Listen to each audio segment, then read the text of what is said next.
The Red Cross responds to nearly 66,000 disasters every year, most of them house fires. Red Cross President and CEO Gail McGovern says you need to develop an evacuation plan and practice it, especially with your children. It takes just 2 minutes for a home to be engulfed in flames. Practice those drills. We all think our kids know what to do. They don't. We need to teach them. We have started a large campaign where we're going into vulnerable communities and helping install smoke alarms. Already 92 lives were saved, and 4 of those lives were saved by a 5-year-old girl who remembered what we taught them during these fire drills, and she got her family out. We also have a slew of free apps that people can download onto their smartphones. It's what to do in every kind of disaster you can imagine, how to prepare and how to recover. To help support all the Red Cross does and to make a financial donation, go to redcross.org. That's redcross.org.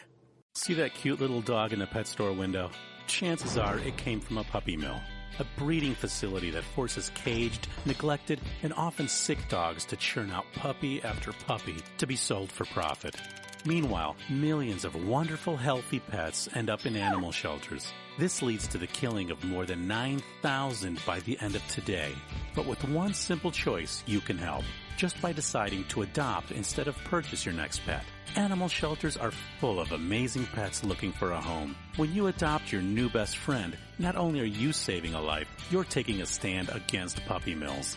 When your friends see the smart choice and impact you've made, they adopt their next pet and share with 5 of their friends, who share with 5 more. Before long, thousands get involved. Pet stores stop selling dogs from puppy mills, and even more lives are saved.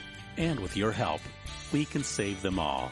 Visit bestfriends.org/puppymills to learn more.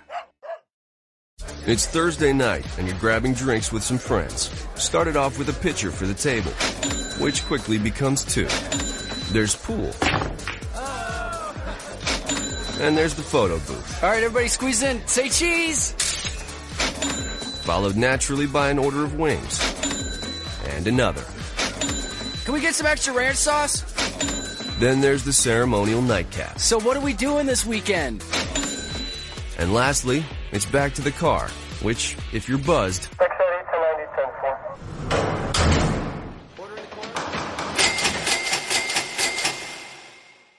could be the most expensive night of your life.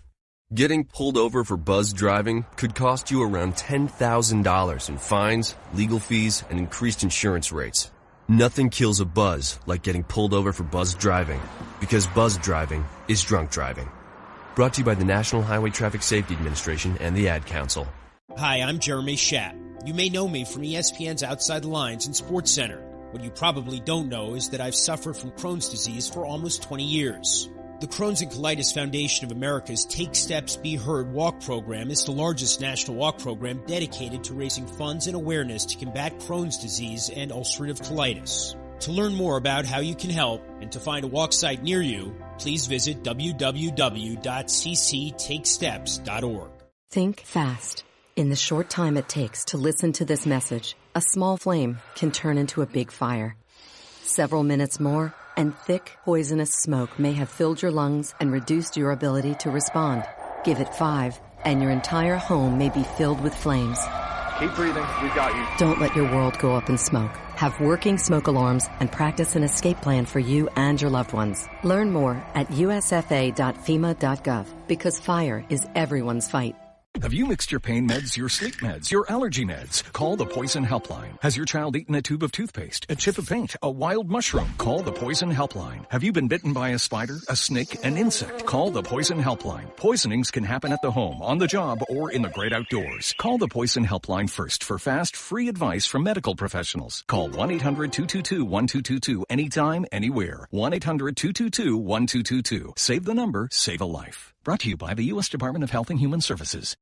Every day, the men and women of the United States Marine Corps demonstrate their commitment to defend the American way of life. Since 1775, we have served our nation as a force in readiness. From combat operations to humanitarian assistance in every corner of the world. No matter where the mission takes us today, or wherever our country needs us tomorrow, we always remember the land we call home. As Marines, we take a stand for each other, for our nation, for us all. The few, the proud, the Marines. Hi, I'm Hillary Duff. As a mom, I'm proud to support the March of Dimes in helping more women have full-term pregnancies and healthy babies.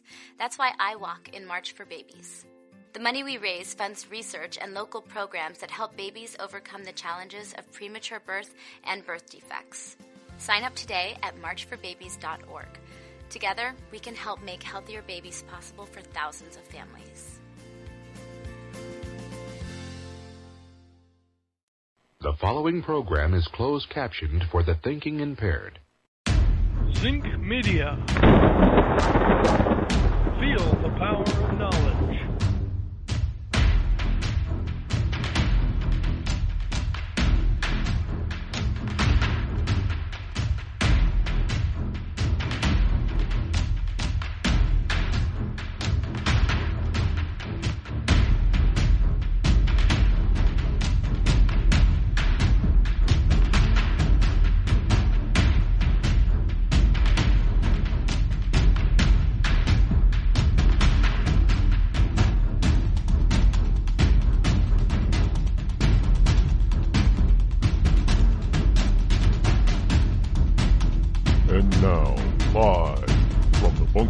Studio located somewhere within the great granite state of New Hampshire is Rod Eccles. Good morning to you Liberty lovers and ecclesiastites and all you other listeners worldwide. It is I, here it is, this Friday morning. Welcome to Freedom Friday. Yes, indeed, it is Friday, June number 16 in the year of our Lord 2017. Already Friday, second half of June. Call-in number this morning is 603-835-3226. As you well know, if you are a regular listener, it is Friday, which means for those of you who are tuning in for the first time or don't know about Fridays here, we take things a little bit on the lighter side and open up the lines to talk about just about anything on your mind. Doesn't matter what it is. 603-835-3226. Yes, indeed. It doesn't have to be about the subjects that we are already talking about, which, i.e., really means what I'm talking about. It can be about anything, just about anything on your mind. Keep it clean, please. It could be in the areas of science, pop culture, art, I don't know. It could be about the road slug that's on your street. I don't care. You know, whatever suits your fancy. Well, I mean, the road slug story might be a little bit boring, but you can, I know that you can make it exciting because that's why you are a caller. And if you have a subject line that is halfway interesting, of course, by calling this program, I can help you make it interesting to a wide variety of people. So we can turn that road slug into a new star. Yeah, why not? They make stars out of just about anybody and everybody. Hey, take the environmentalist wacko approach to it if you want to. That'll garner you some fame by taking an environmentalist wacko approach to it. Speaking of environmentalist wacko, does anybody know what was happening about, 6 years ago? We had a movie about this, an overly dramatic movie not too long ago in the major theaters about this. Anybody remember Deepwater Horizon in the Gulf? Yeah, well, we were in the middle of that about 6 years ago. Now, I have no idea. Well, I do know what caused me to think about it because I came across this story from Norway. Norway, folks. This is from mangabay.com. I have no idea why this crossed my news feed for me to look into this. I have a news feed that, I get these alerts on a daily basis on news, and I've got a wide net, so it helps me keep track of what's going on out there, so I don't miss a lot of stuff. And it's got a wide net because it pulls in stuff from foreign places, obviously, not just here in North America. North America meaning, well, we don't really consider Mexico part of North America, but it is. But it's not as far as English-speaking news is concerned. So just U.S. and Canada. But they often don't cover a lot. So I get a lot of hits or information from English-speaking or English-printed foreign media, not just from England, but from across the globe. And I guess Manga Bay is Indonesian, but it's mangabay.com. So I don't know. And I didn't go looking for to see what Manga Bay is. But anyway, they have this story that comes out of Norway. The Norwegian Parliament voted yesterday to ban public procurement and use of palm oil-based biofuel, becoming evidently the first country on the planet to do so. The Parliament calls on the government to impose requirements through regulation to the Public Procurement Act that biofuels based on palm oil or palm oil byproducts shall not be used. Now, public procurement is a procedure by which governments purchase goods or services from companies. The resolution further stipulates that the regulatory amendment shall enter into force ASAP. The move comes on the heels of a report released earlier yesterday by the Rainforest Foundation Norway. Does Norway have a rainforest? I didn't know Norway had a rainforest. You learn something new every day. Hey, folks, what is it? Frozen rain? I don't know. Norway has a rainforest, evidently. Well, why else would they have a rainforest foundation? They must have a rainforest in Norway to have a rainforest foundation. But in any case, the Rainforest Foundation Norway, otherwise known as the RFN, that finds palm oil-based biofuel is worse for the climate than fossil fuels. Now, wait a minute. I thought fossil fuels were the big, bad, ugly thing on the planet. The fossil fuels were going to bring down civilization, is going to bring down the ecosystem, is going to bring down everything that is Earth. We're all going to die if we keep using fossil fuels. And now all of a sudden we have this. Isn't that what the Paris climate thing is all about? Weren't we supposed to be finding and utilizing alternative sources of energy other than fossil fuels? And all of a sudden, right after Donald Trump pulls us out of the Paris Agreement, and all the wonderful liberal wackos out there, environmentalist wackos, are going absolutely apeshit over it, here comes out of Norway. Now, Norway, as we know, is a very green type of country. They're very green leading. You know, they like to be pure as the driven snow because that's all they have up there is frickin' snow. Okay, so they want to keep having the white pure as snow atmosphere and what have you, right? So now all of a sudden they're saying, you know what? This biofuel stuff made out of palm. Now, what is palm oil? You could use it in cooking, I guess. Some people do. It's used for hair products and body lotions and anti-wrinkle. People use palm oil all the time. Been around for, forever. But don't burn it, evidently, as a fuel. Because evidently what Norway has found out, that this alternative to fossil fuel, it's a renewable fuel. Renewable.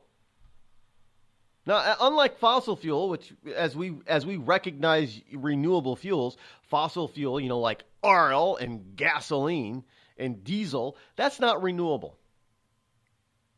Not as far as we know what renewable is. But palm oil,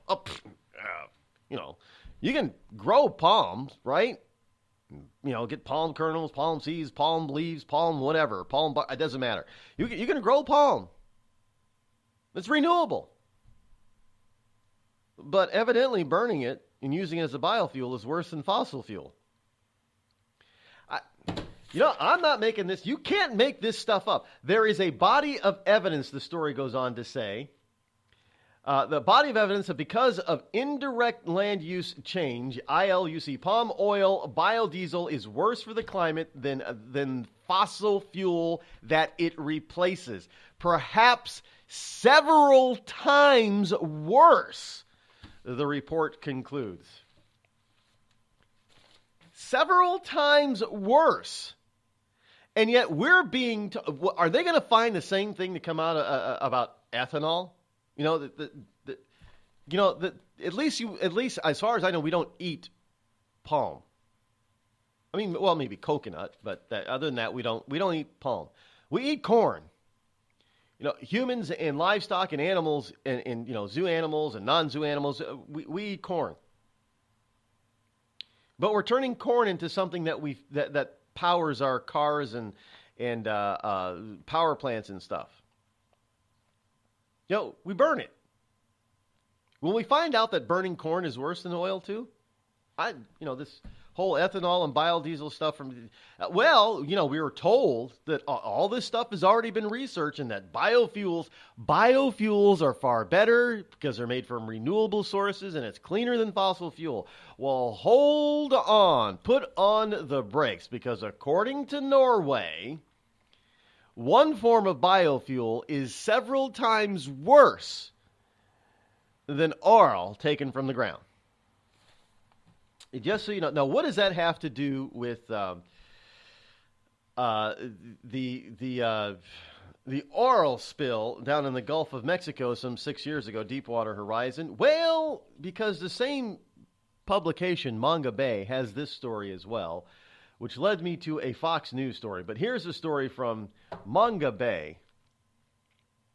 Researchers last month, and this was this comes is a report in May from Manga Bay. So last month would have meant April, but when this was first reported.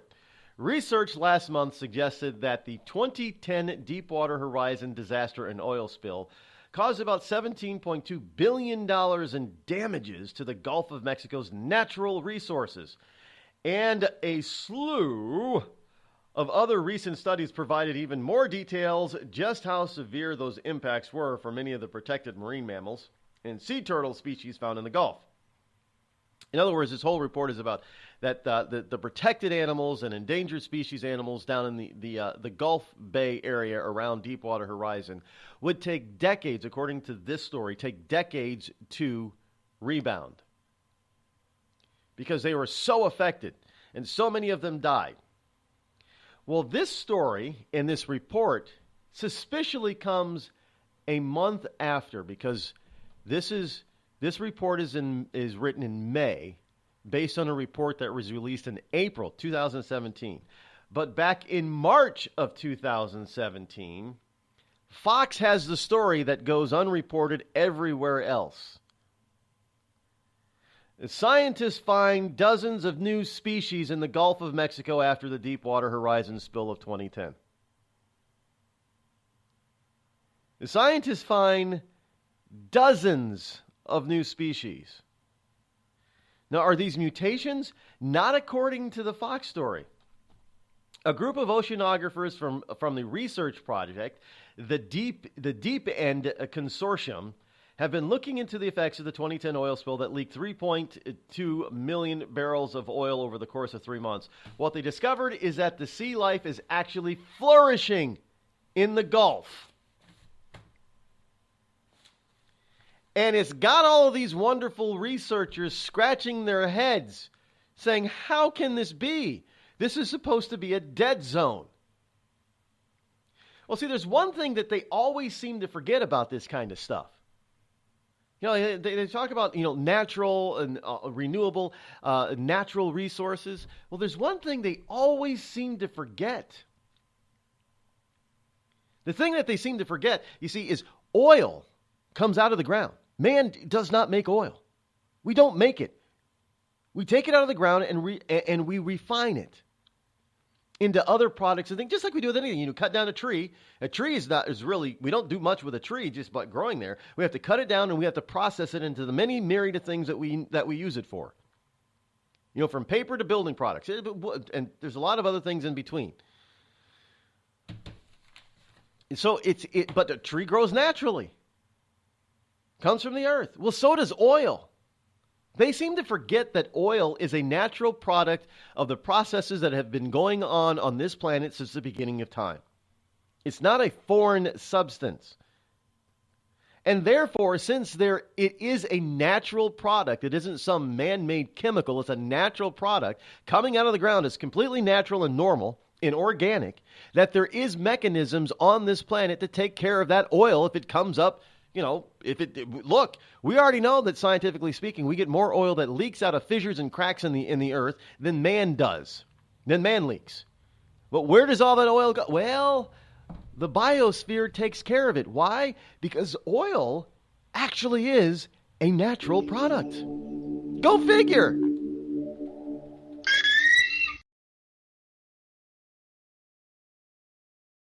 You're listening to me, your lovable host, Rod, here on the Rod Eccles Show.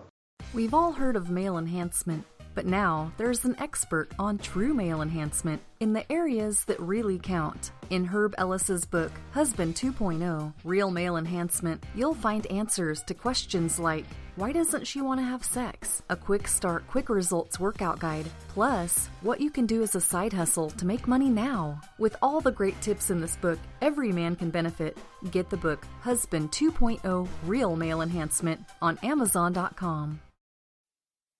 Tired of paying outrageous prices for Viagra? Well, we have great news for you. Now you can finally get Viagra at huge discounts. Healthy Man allows you to save up to $500 on Viagra. Why pay U.S. pharmacy prices of $15 per pill or more when you can get Viagra for less than $3 a pill? Call today and get 40 Viagra pills for only $99. This can cost as much as $600 at your local pharmacy. You can't afford not to call us. If you want Viagra at the lowest prices, never pay $15 a pill pharmacy prices again. Get Viagra for less than $3 a pill. Call 800-595-2614 today and save up to $500 and get 40 pills for just $99. Healthy Man is fast, easy, and affordable. Operators are waiting at 595-2614 to take your call now. Call 800-595-2614. That's 800-595-2614. Again, 800-595-2614. It started with a knock, but it wouldn't end there. What happens in the story next, many wouldn't understand, and most wouldn't believe.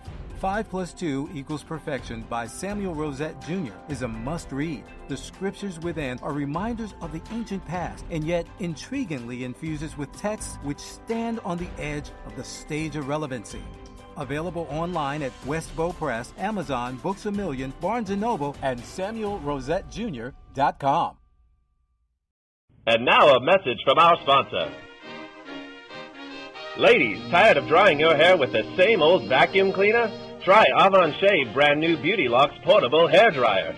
It's smaller, it's faster, it's guaranteed to give you the hair you've always wanted in half the time. Beauty Locks is delicate and dainty, just like you. The dryer weighs only a pound and easily fits in your hand. Now that's beauty and convenience. With a speedy motor that will dry your hair in as little as 25 minutes, you can get gorgeous hair without falling behind schedule. Don't worry about the little ones or that pie in the oven. Thanks to an extra-long extension cord, you can move around while primping your locks. Forget those long trips to the salon and no more waiting for hours under monster machines. Avon Shea gives you an easy and speedy hairdo that will blow your man away. Get it now at your nearest Macy's.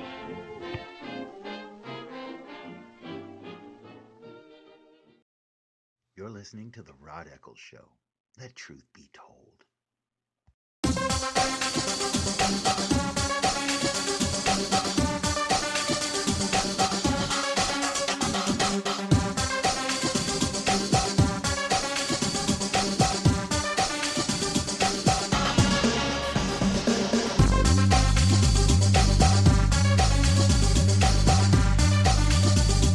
Okay, now it's Friday, and I think I'm going to be grumpy.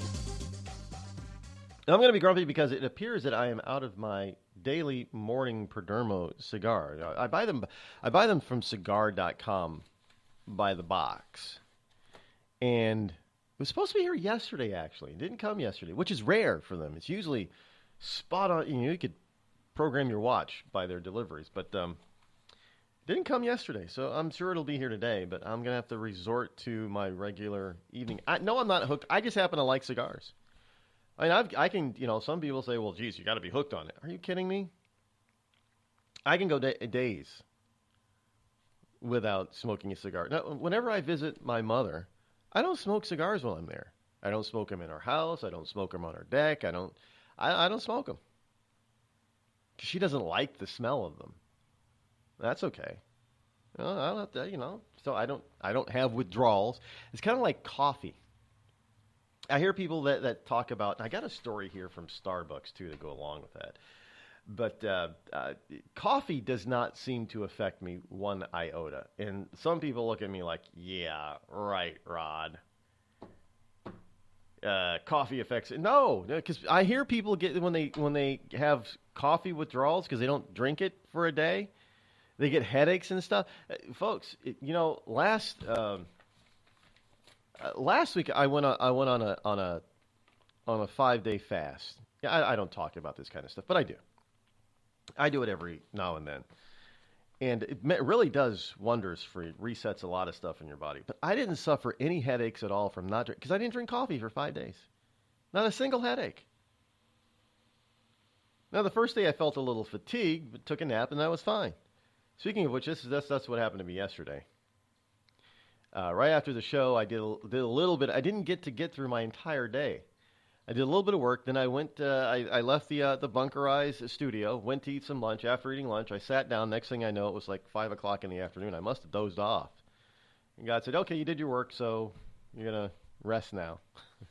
But I hate when that happens, though. But anyway. So if you didn't notice me online at all yesterday after, that's because I was silent because evidently I was napping.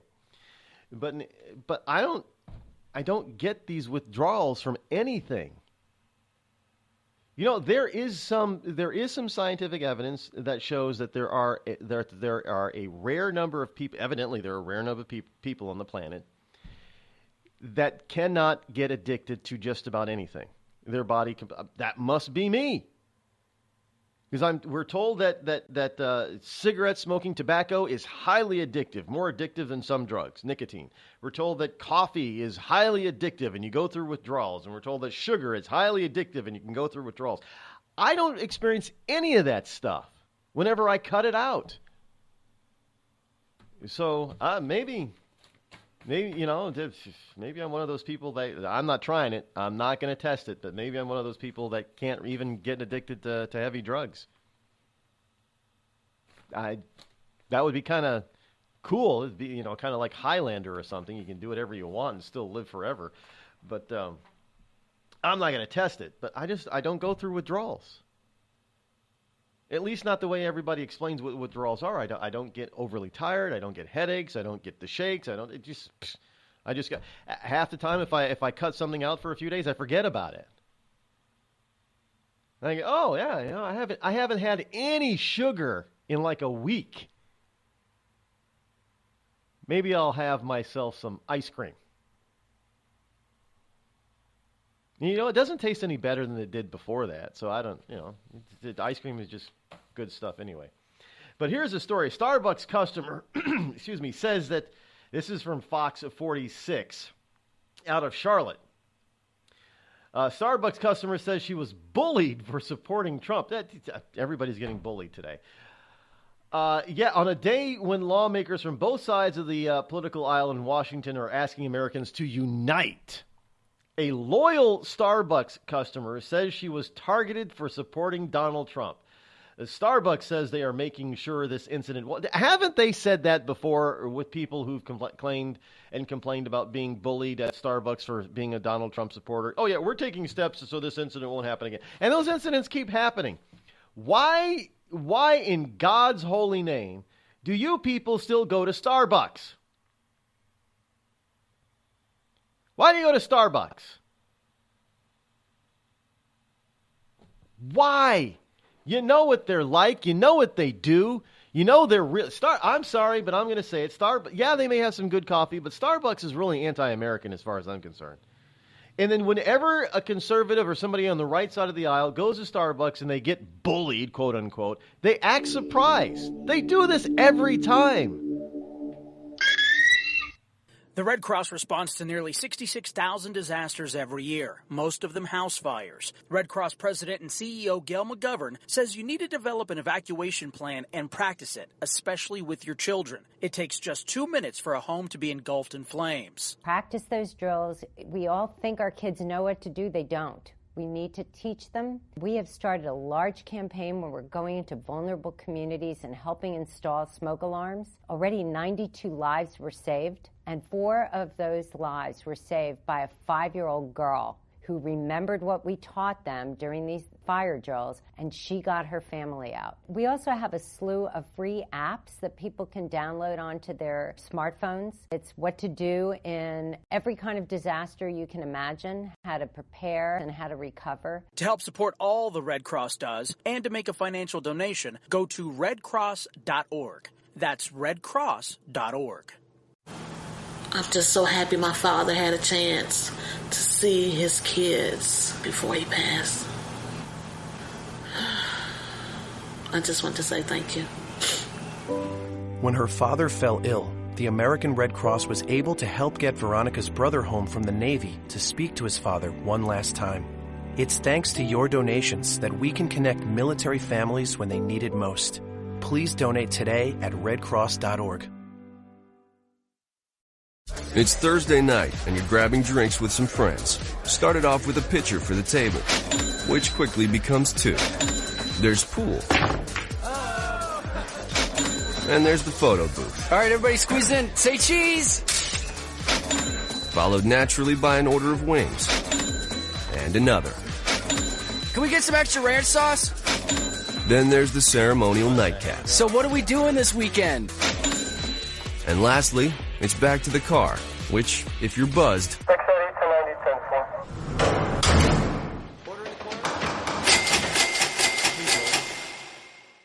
could be the most expensive night of your life. Getting pulled over for buzz driving could cost you around $10,000 in fines, legal fees, and increased insurance rates. Nothing kills a buzz like getting pulled over for buzz driving, because buzz driving is drunk driving. Brought to you by the National Highway Traffic Safety Administration and the Ad Council. Every day, the men and women of the United States Marine Corps demonstrate their commitment to defend the American way of life. Since 1775, we have served our nation as a force in readiness.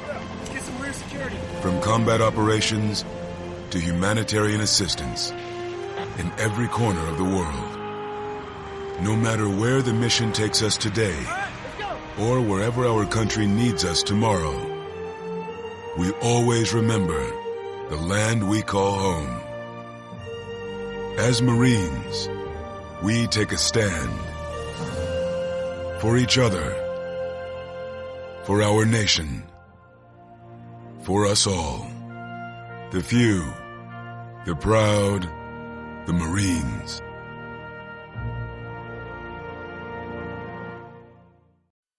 I considered suicide so I wouldn't put my family through all the pain.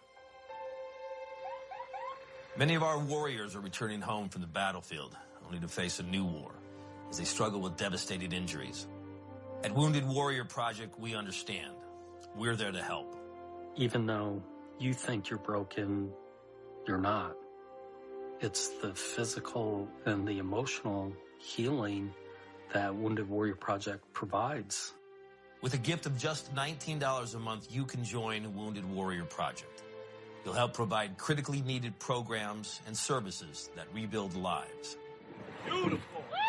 There you go, buddy. The ongoing needs of our wounded and their families will continue for many years to come.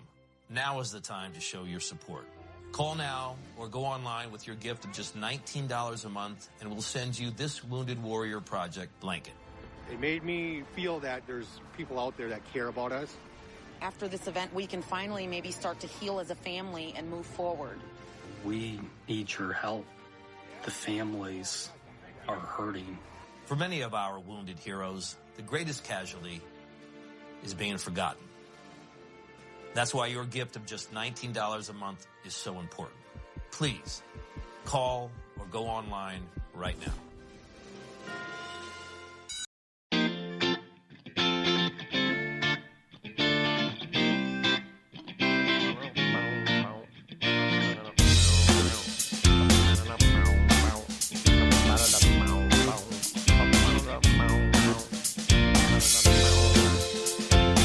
Six 603-835-3226.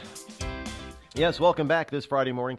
Hey, there have been a number of, I've noticed at least 3 or 4 different phone numbers calling in this morning, and some of you probably knew. So here's the old steadfast rule that when you call this program, I don't know why it happens, but some people have claimed that they don't hear anything when they call. And some people say they can hear the show, and some people say that they can't. I don't know what the interaction between Skype and Spreaker systems is all about, why it works sometimes and doesn't. But if you get through, what you have to do is please just hold on. I mean, now regular callers and regular listeners know that this is the steadfast rule. But you just have to, if you're a new caller, it may be a little bit different from calling other shows because for some reason, especially if there's two or three callers in the queue, you're at the end of the line. From what I understand, you're not going to hear anything. And so hang on, just hang on, and I will get to you, I promise. Now, I don't know how the whole thing works. Some people say, well, I call in and I'm on hold and then I get put into voicemail. I don't know. That's Skype's issue. I don't like it. And like I said, we've been working on this and we have got some solutions and all this is going to come to fruition and it's going to be a ton better come the fall. You know, we're going to have the video TV aspect of it is coming to the website. We're going to have a whole different communication system here in the studio for calls, so you will more likely hear the call. All this stuff takes time, coordination, money. It also takes somebody who knows what the hell they're doing to put it all together, because I don't. I don't know how to make all this stuff work, tell you the truth. I really don't. But I know people that do. And so we're working on all this to improve the program, improve your listening experience and enjoyment, and it's only going to get better, so be patient in the meantime. But anyway, let me see. Let us go, since we've had people calling in. I don't know. What did I say that got people all excited to want to call in? But anyway, let's go to the phones. Well, here, we'll take this one. I know who this one is. 731, darling. How are you?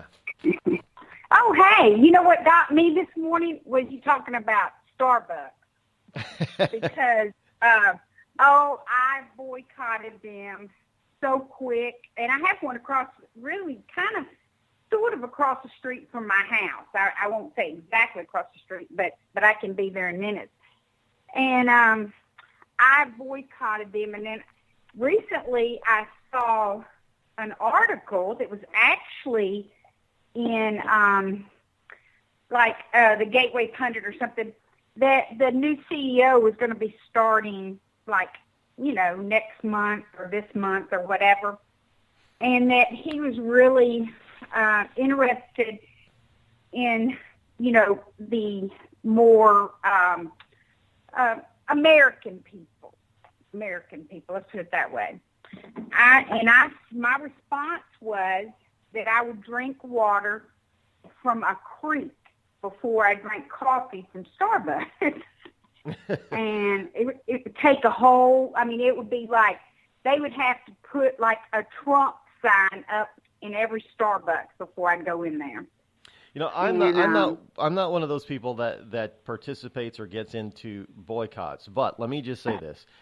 We all have the ability, without a boycott, we all have the ability to vote with our dollars. And I choose to vote with my dollar by spending my coffee dollars someplace else other than Starbucks.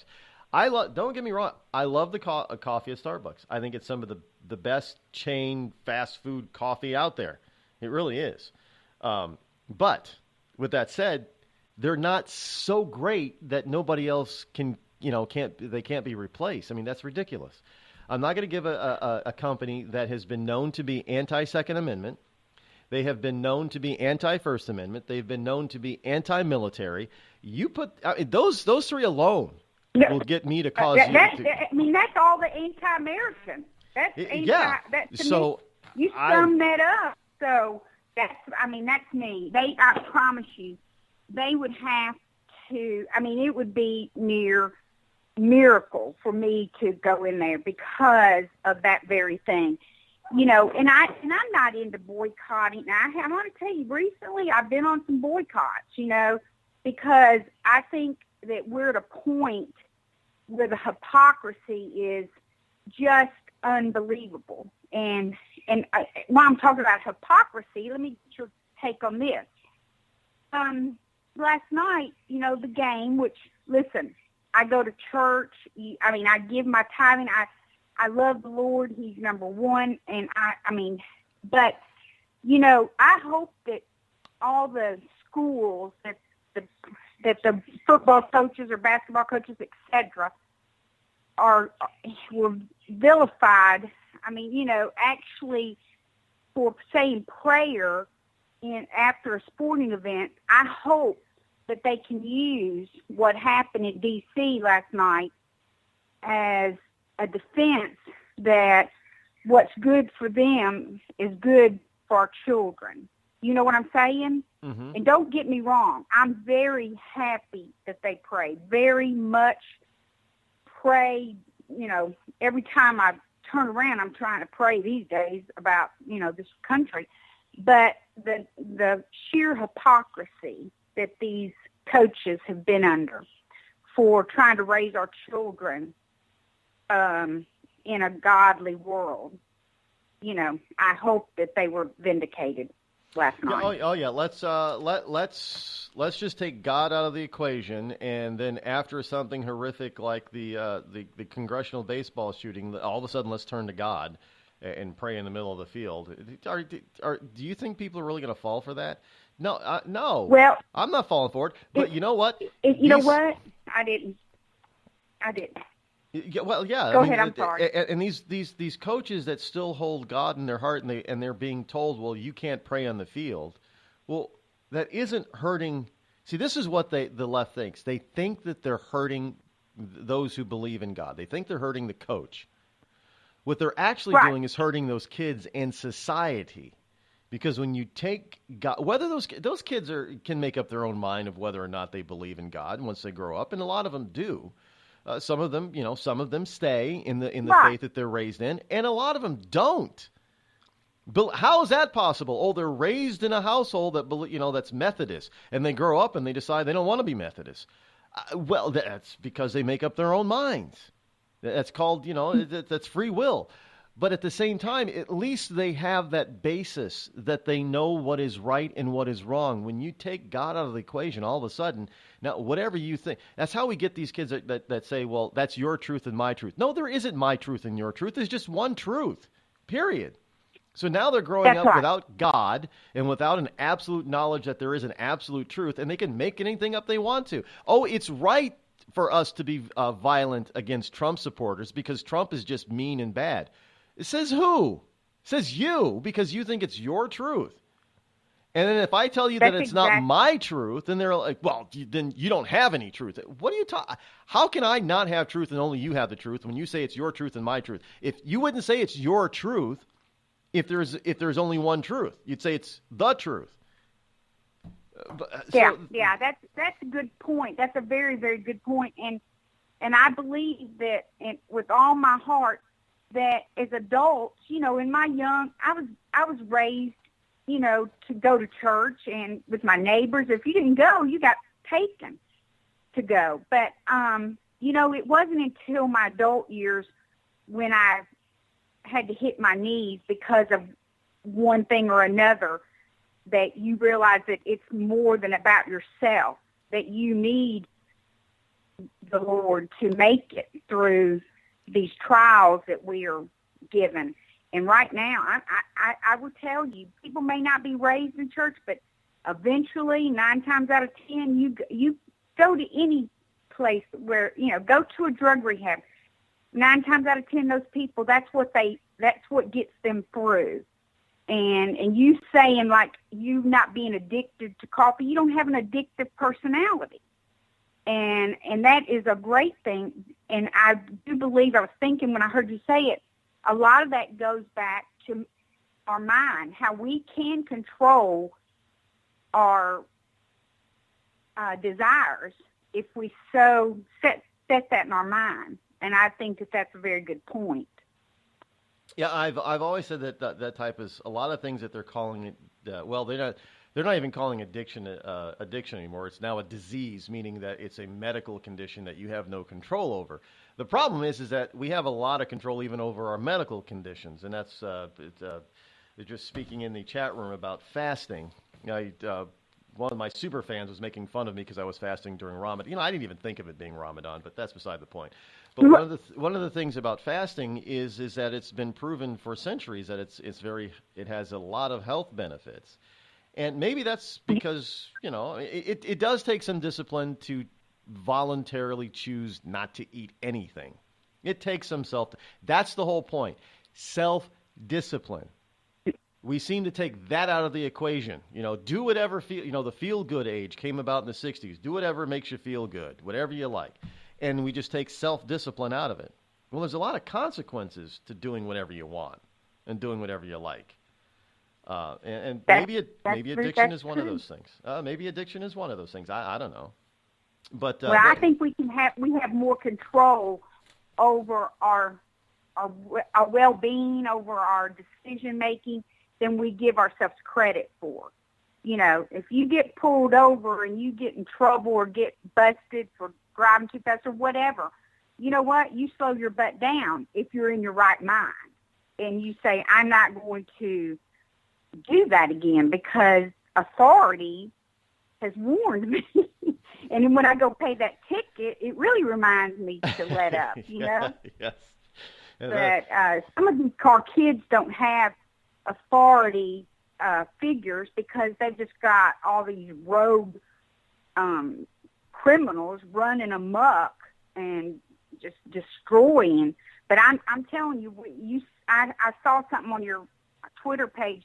We are winning this battle, and we will win. And through God's grace, we'll do it gracefully. Hope, in all hope. Well, I hope so. Well, dear, I thank you so much for speaking to me again as usual. I'm going to try to take this other call. Okay. All right. Have a good weekend. Okay. You too. Bye. Bye-bye. All right. Let us go to this next one. It is a local person, 603. You're next on the Rod Eccles Show. Go ahead, 603. What you got? Hello? Or as Medea would say, hello? Oh, come on. You got to, stick with it, folks. Stick with it. Call back. 603, call back. If you hear the words coming out of your computer that tells you so, or whatever your listening device happens to be at the time, it could be your iPhone, Google, your Google phone, could be, anything. Anyway. As far as the addictive stuff is concerned, I know that there's this whole thing of addictive personality and non-addictive personality. I think it's all just trying to everything happens by circumstance. This is what we're taught, or at least this is what they try to instill in us. Everything's by circumstance. You have no control over anything in your life, which, by the way, is the reason why government needs to take care of you, because only government can control everything. You can't control anything, according to the left. But government control can control even the uncontrollable. Well, if that's the case, then we wouldn't have jails full of people who smoke pot and take illicit drugs. Really. I'm not talking about the dealers. I'm talking about the users. So court cases, courts their dockets wouldn't be filled with cases of people who are just using the drugs, the illegal drugs. And by the way, have you ever... I find it fascinating that every time our government institutes a new law, our courts complain that our court dockets are filling up. Well, that's because you're creating more laws that make more criminals out of regular, everyday, otherwise law-abiding citizens. Don't they ever put two and two together? I'm sure they do. I'm sure they do, folks. They know that if they're going to, if people do something regularly, and somebody in government doesn't like it, and they say, well, let's pass a law against it, they know damn well it's going to make people all of a sudden turn those people into criminals. They know it. That's the whole point. It isn't necessarily to make society safer. It's just so they can have put their utopic view, their euphoric view on what society is supposed to look like. And if I don't like that you drive a purple car, then I'm going to have a law passed that says you can't have purple cars. And so everybody who already has a purple car that drives on the road and has a purple car, well, now you're going to get a ticket and become a criminal. But does not driving a purple car make society safer? No, it just makes that government official who got the law passed feel happier about themselves. Low self-esteem, it must be. Hello, America. It's me, your history. I remember a time when we thumbed our nose in a king's face and sent him packing. And when fascists and emperors talked a little bit too loud, we showed up, tore their cities to the ground, and then rebuilt them just to prove we could. We put men on the moon, we won a Cold War, and we elected fearless leaders who led fearless people. What the hell happened to you, America? Back in my day, we didn't elect a big-eared community organizer. We punched him in the kidney. Maybe it's time you came home, America. Home where you belong.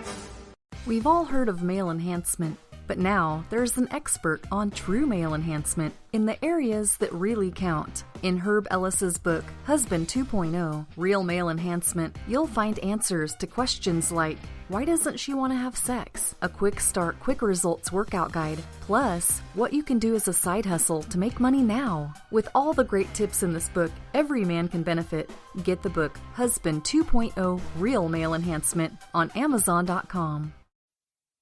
Tired of paying outrageous prices for Viagra? Well, we have great news for you. Now you can finally get Viagra at huge discounts. Healthy Man allows you to save up to $500 on Viagra. Why pay U.S. pharmacy prices of $15 per pill or more when you can get Viagra for less than $3 a pill? Call today and get 40 Viagra pills for only $99. This can cost as much as $600 at your local pharmacy. You can't afford not to call us. If you want Viagra at the lowest prices, never pay $15 a pill pharmacy prices again. Get Viagra for less than $3 a pill. Call 800-595-2614 today and save up to $500 and get 40 pills for just $99. Healthy Man is fast, easy, and affordable. Operators are waiting at 595-2614 to take your call now. Call 800-595-2614. That's 800-595-2614. Again, 800-595-2614.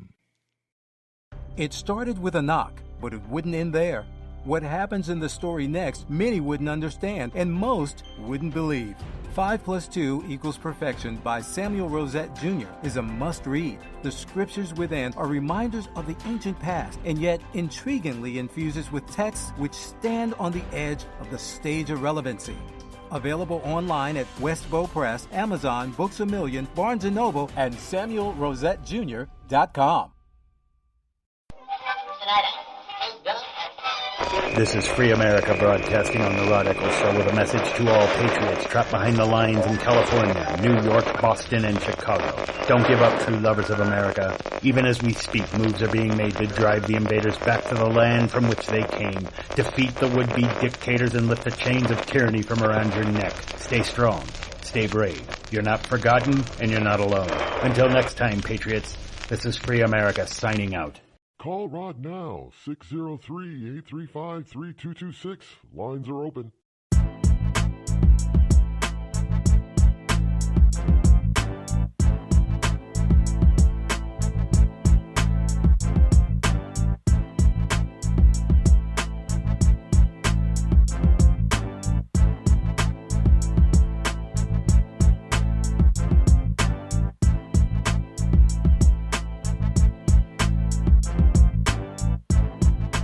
is a mystery out there.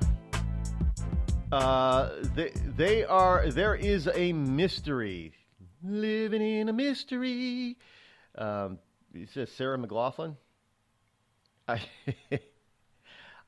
look, I know that isn't she's the one that behind the, what's the woman's thing? The woman, Lilith Fair? Wasn't she the one behind Lilith Fair? I think it was Sarah McLachlan. I like her music. I do. She's got this type of, floaty, ethereal, feminine, almost Irish type of feminist Irish type of. I like Enya. I like that kind of music sometimes. I do. I don't. And I think Sarah McLachlan, I think she has a little bit of talent. I think she hasn't done anything new in a while, I don't think. I mean, I'm not a groupie or anything, so I don't know what the hell she's doing right now. But evidently there's a mystery out there, and the LA Times has picked up upon it. And I don't know. Folks, Ayn Rand's Atlas Shrugged, where's who's John Gall? Well, there's something like that going on now in China, evidently. Some of China's richest and most powerful men have mysteriously vanished. Why haven't we heard about this before? I'm reading this story, going over this morning, I think, really? And then I was thinking, if we had rich, powerful men in this country all of a sudden disappear, would we notice? Okay, China, they got 1.3 billion people, and a few people go missing, and nobody notices because they have so many people. But is it because the population is so heavy, or because these are people that are supposed to be prominent? The financial giant Bang Insurance Group announced Wednesday that its chairman, Wu Xiaohu, was stepping aside temporarily for some personal reasons, and he had authorized relevant senior executives to continue running the business. The announcement, which spurred a decline in stocks in which Anbag was significant investment, came just hours after the independent Chinese financial organization magazine Xiaojing reported that authorities had detained Wu. So are these people really just disappearing, or is the government causing their disappearance? I mean, do people actually pay attention to this kind of thing? And for those of you who think that China is our friend, let me tell you, China is still a communist nation. They still have a communist dictatorship in government. The only thing that the communist Chinese, the Red Chinese, did, because they're not dumb people. The Chinese communists are not stupid. They looked at what happened to the Soviet Union and said, "Oh hell, we're not going the same way. So we need to have some sort of a free market here to grow our economy. So the United States and its allies can't outproduce us into oblivion." Because that's exactly what happened to the Soviet Union. They didn't learn that lesson. And so now they don't exist. But when it comes to the Chinese, they looked at that and said, you know what? We've been around too damn long and been too damn patient. We're not going out like that. So we're going to actually play their game and use it against them. But we're still going to have everything else in this country be communist. And if you step out of line, evidently it doesn't matter how rich and powerful you are, they're reminding you that they can still make you disappear. Yep. So be careful out there. More of your calls right after the break, so stay tuned, folks. If you're online, hold on. Have you ever thought to yourself, I'm a leftist elite Hollywood a-hole? If so, good news. The Rod Eccles Hollywood Community College is now open, featuring such courses as unemployment is not paid vacation. No, Americans don't want to spend $19 for an order of French fries, and the ever-popular shut the hell up. Why, just listen to this big-time celebrity endorsement. I'm not Rosie O'Donnell, and I think this school's offensive, sexist, and racist. And I think you're a giant a-hole who needs to shut the hell up. Hey, we teach a course in that. The Rod Eccles Hollywood Community College, where being an a-hole is not a guarantee you'll be an A student.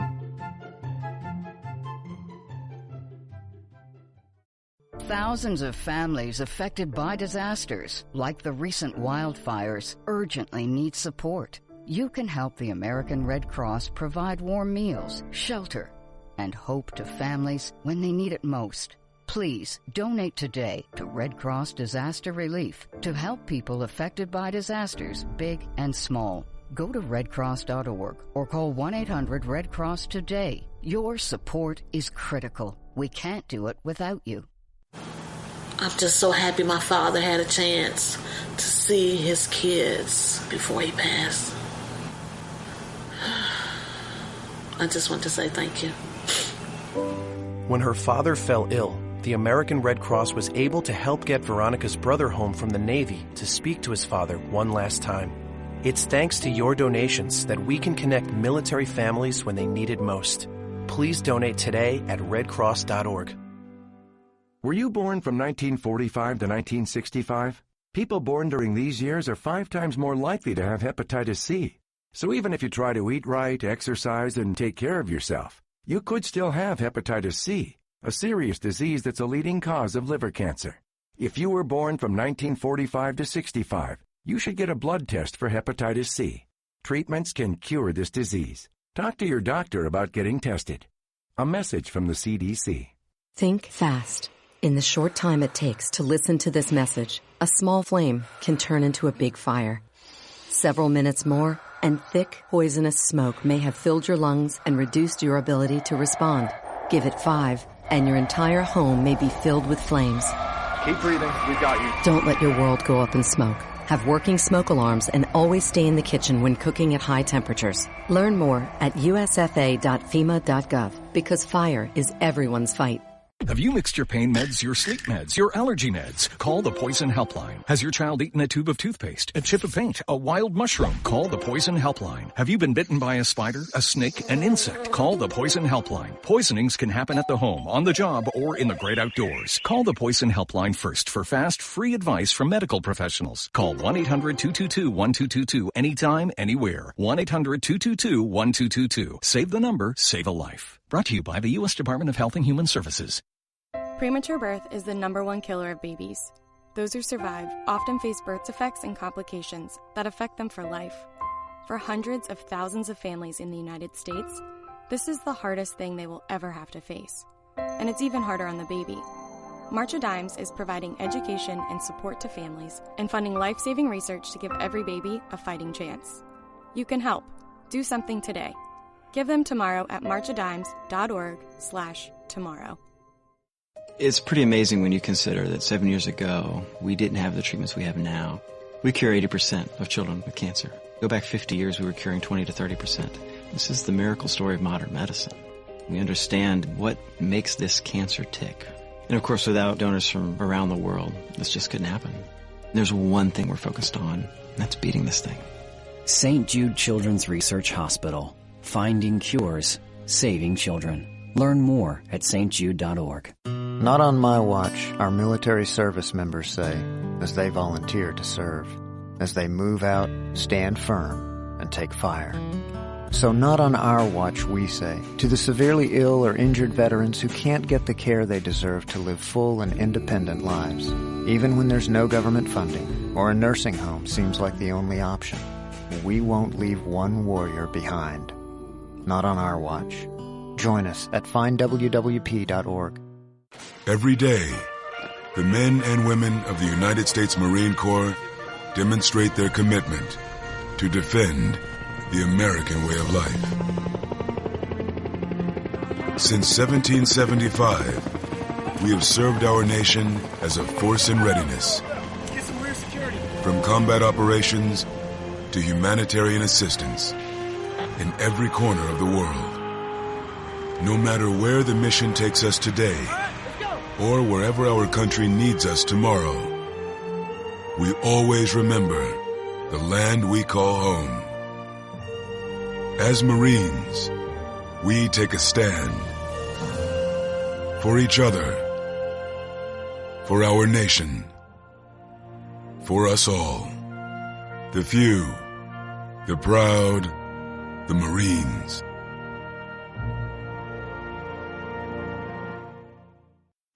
America's wounded warriors are coming home. After serving on foreign shores, these brave men and women are returning to their families and communities. Many have wounds you can see, and many have wounds you can't see, like post-traumatic stress disorder. Now that these warriors are back home, they are ready to enter the civilian workforce. To help, Wounded Warrior Project has developed the Warriors to Work program, a career counseling service that helps warriors translate their military experience to the civilian workplace. These extraordinary men and women bring proven world-class job skills and a unique perspective on teamwork to the job. And to ensure the right warrior finds the right job, Wounded Warrior Project works with employers to find just the right match. When you hire a wounded warrior, you hire an intelligent, talented, and committed new employee. Contact Wounded Warrior Project at findwwp.org. Welcome home the brave. You want to know what time it is? It's time to bring the rain. Zinc Media. Feel the power of knowledge.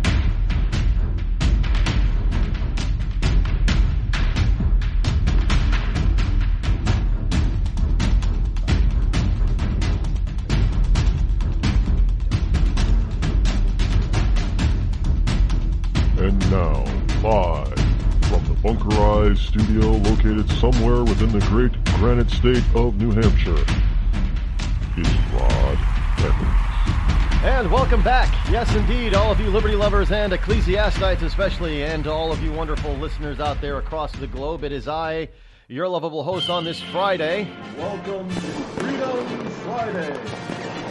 Freedom Friday indeed. Friday, June number 16 in the year of our Lord 2017.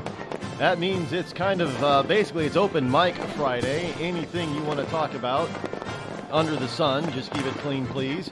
Call-in number 603-835-3226 as we get ready to celebrate getting a little bit more freedom with the wonderful Trumpmeister in office.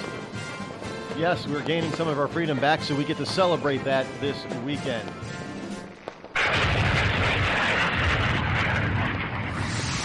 Briefly continuing with the last story, did you know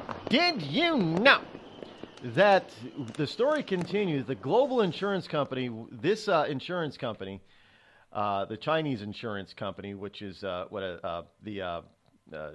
Anbang, however you want to pronounce it, insurance group. That's the group that purchased the Waldorf Astoria New York hotel back in 2014.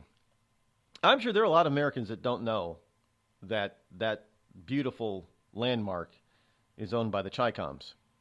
Well, it is. And again, look, folks, I'm telling you right now, don't doubt me on this.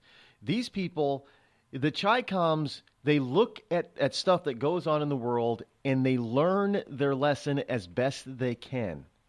They learned what happened to the Soviet Union, and they said, no, we're not going down like that. So we're going to... you know who else learned their lesson? It took them a while, but they learned it. Is various Native American tribes. You know, they all have their own... You know, a lot of them have casinos. And basically what they have done is they have... And they've even said it. They've come out and said it. Now, don't take offense to it, but this is what they've said. They've taken they've played by the white man's rules finally, and that's why the white man doesn't like them. And this is the Chicoms. The Chicoms are playing. They have learned the capitalist rules, and they're playing by them.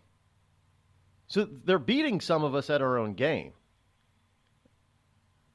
And they're taking that money and they're funneling that money back into the Communist Party in China.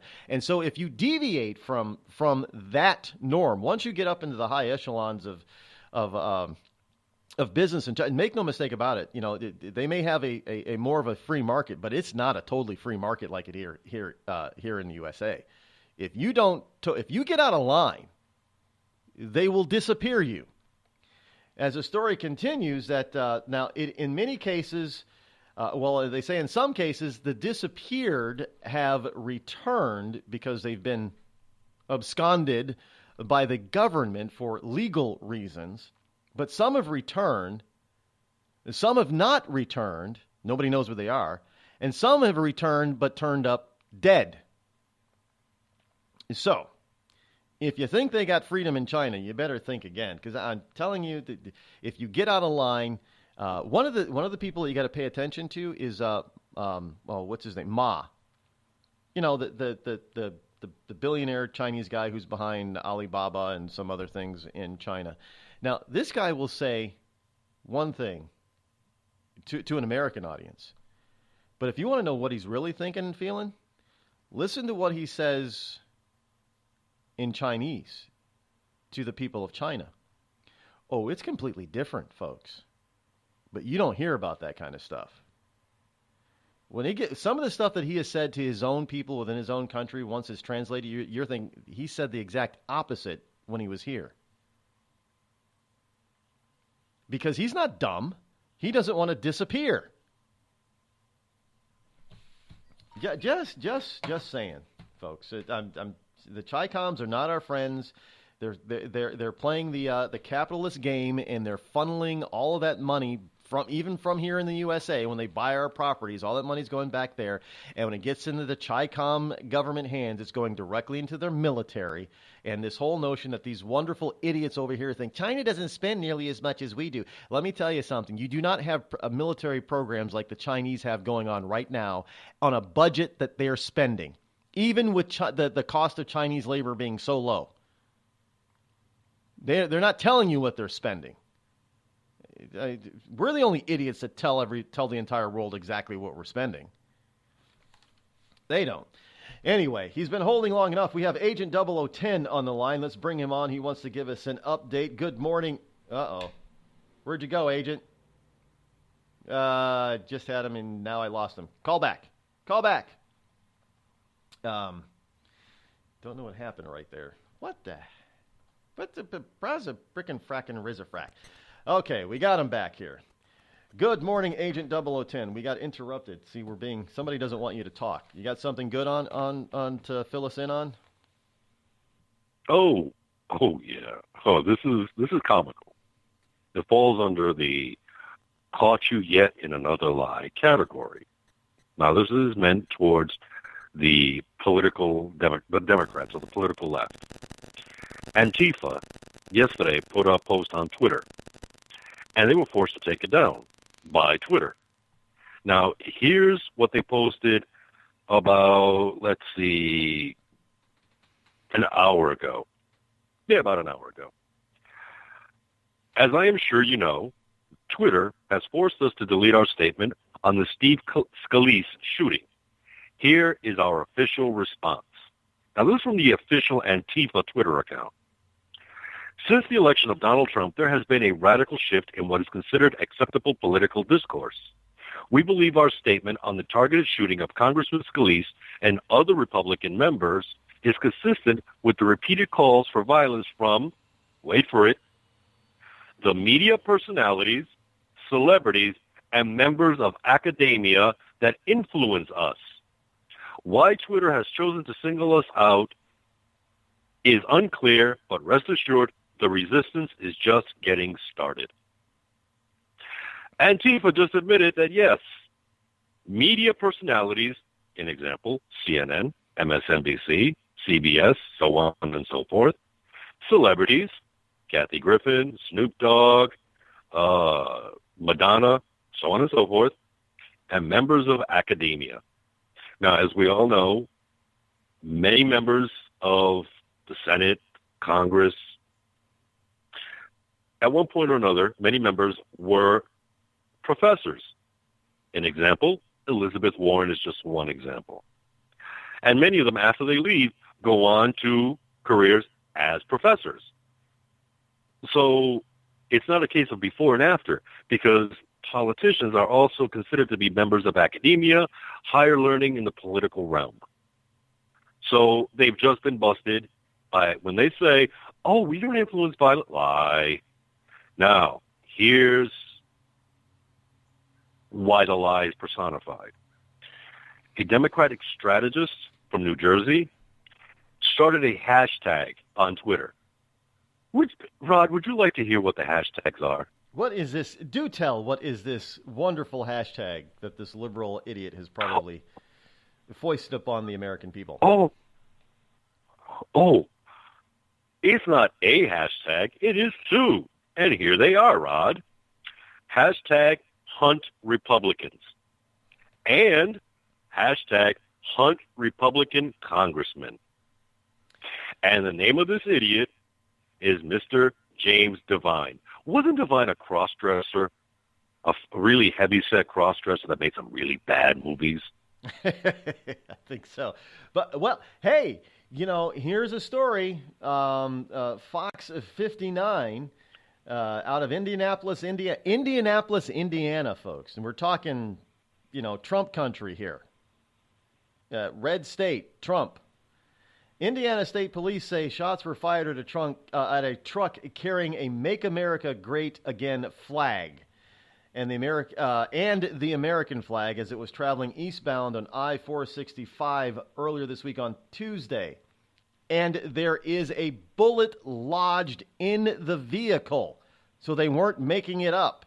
There are several other bullet holes in the vehicle. They didn't find the bullet, but one bullet hole has the bullet in it, and they have pictures of it. And they know what car did it. Witnesses say it was a newer white four-door Chevy Malibu with Louisiana plates. Louisiana plates in Indiana, going around shooting Indiana people. Happened around in the middle of the day, 4 p.m., broad daylight. Pulled out a gun and started firing at the truck that is flying a. You know how people have on their pickup trucks, they have the flags on them. I love seeing those, by the way. I think those are awesome. And they also had a "Make America Great Again" flag. And they shot at him.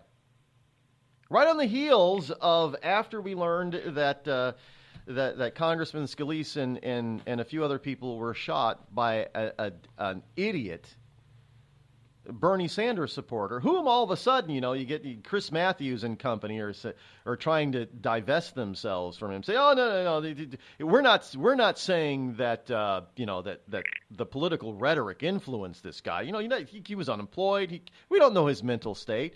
But when they think that it's a conservative or somebody on the right that's doing the shooting, they go off the deep end and they say immediately that it's simply because of the right-wing rhetoric that does it. But in this case, we know this guy has printed on multiple Facebook pages and multiple Twitter, social media accounts about his statements against the right and what he was going to do. Oh, but we can't assume that that's what influenced him and got him to do what he did. Are you kidding me? What? Honestly, I got a theory about Bernie supporters, okay? Because you notice, a vast majority, all the violence that's being created have been from Bernie supporters. Here's my theory, and tell me if I'm out of my brain or whatever. They turned around and they supported Bernie wholeheartedly. Heart and soul. They backed him up. Then all of a sudden, the DNC turns on Bernie Sanders. They are angry. They're upset because the DNC betrayed Bernie Sanders. Well, little do they know Bernie Sanders also betrayed them, but that's for another conversation. So they turn around and they say, well, you know what? Fine. Hillary's the woman, so we're going to jump on board with Hillary. Well, they're angry that Bernie was betrayed, and so were they, because don't forget, Clinton was the one that called them basement dwellers. Yep. And they're upset because their man is now out of the picture. He was betrayed, so he said, you know what, for the sake of the party, we'll jump on the Hillary train. Well, they jumped on the Hillary train knowing that Bernie had a better chance than Clinton, and when they jump on the Hillary train, she loses, So they're focusing their rage and their anger in the wrong direction, which would be the Republicans and President Trump, instead of focusing their rage at the DNC, who betrayed them, who betrayed Bernie Sanders. And Bernie Sanders in the process said, okay, you know what, I'm going to make a buck out of this. And lo and behold, right after the election, he buys a house worth over $1 million by a lake. Yeah, and he's a civil servant? Really? Actually, I've got... Speaking of Bernie, I have got another story here. I'll get to in a few minutes after the break about Bernie. It's unbelievable. You know, you want to talk about corruption, people. Well, you know what? I'm not even going to say it's corruption. It's just who these people are on the left. It's who they are. But yeah, Bernie Sanders. But now Bernie Sanders actually, his main home is in the greater Burlington, Vermont area. And this vacation home that he bought is on Lake Champlain. It's in an island on Lake Champlain. It has an annual, its year-round residence is less than 500. So it's a vacation spot. And he bought this home that's $700,000. It is reported that he paid cash for it, folks. I'm just saying. I don't know if it's true, but that is the report. He paid cash. Again, this guy's never had a real private job. He's never been a success in the private industry. Funny? Yeah, he was Burlington mayor. Yeah, what? Oh, this is funny. In his hippy dippy days, he went to a hippie commune, and he was there, and he was part of that little community, and they had to throw him out. He got kicked out of the liberal as you can be hippies, threw him off the commune because all he did was sit around and talk politics and didn't do any work for the commune. If you want, I can send you the article. Well, that would be good, but that doesn't surprise me. The man has never had a successful private sector job. He's always been a politician since his late 30s. His first successful job, evidently, was being elected mayor of Burlington, Vermont. That's where he got his political start, Burlington, Vermont. And he's been in politics ever since. Hey, he found his calling. I can get these stupid people to elect me to keep paying me ridiculous amounts of money every year, and I don't have to do much. But now he did work a little bit because he did off of his books last year in 2016 from his financial statements. Now, financial statements that you're required to file when you're a member of the Senate doesn't reveal exactly everything that you've made. And he's following the law. He's not breaking the law by not revealing everything. But what he's revealed, what he has to reveal, he's made slightly over $1 million on his books. Now, I don't know anybody who's buying his books, but evidently that's what he got paid. So I guess maybe that is, you compare that and you combine that with the cash that evidently the DNC gave him as a quote unquote settlement, and he was able to go out there and buy that stupid vacation house, which is it's like 20 miles away from his regular house. Not even that far, I don't think, if you measure it by mileage and maybe by driving, because you sort of got to circumvent to cross the bridges in order to get there. But 25 mile drive. He's in his vacation home worth over $600,000 that he paid cash for. So and that's his third house, by the way, folks. Bernie's got 3 houses now. So when he's out there ripping on the so-called wealthy, is he ripping on himself while he buys another house? I don't think so. No, he's the exception to the rule. He's the exception to the rule. How? I have no freaking clue, but he considers himself the exception to the rule. I don't know either. Well, thank you for that Antifa report.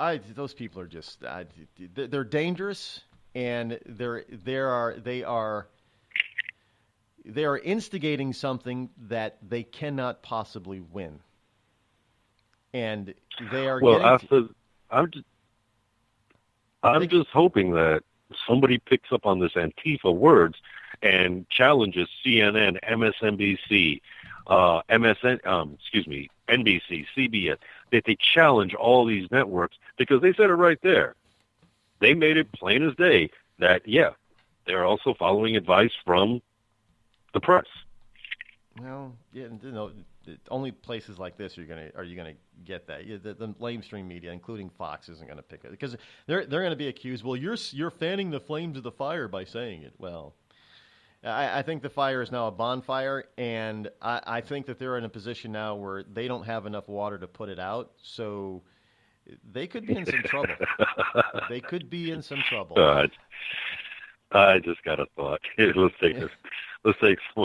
take a flame off that bonfire and put a flame up somebody's butt to get things done. That would be. You would hope so, but somehow things are definitely it's going to get out of their control really fast, and it's going to take some people on the right to bring them back down to earth. Really. Thanks again, Agent. Glad to always talk to you. And I did not see that or know that, but it's good to know that somebody's out there like you who catches that kind of stuff. Good stuff. All right, guys. You have a great one. Have a great weekend. Bye-bye. I don't. Well, I'm not surprised, but hey, I'm sure. Now that it's out there, I'm really curious as to how people like Wolf Blitzer and Chris Matthews are going to spin this one. This should be an interesting weekend.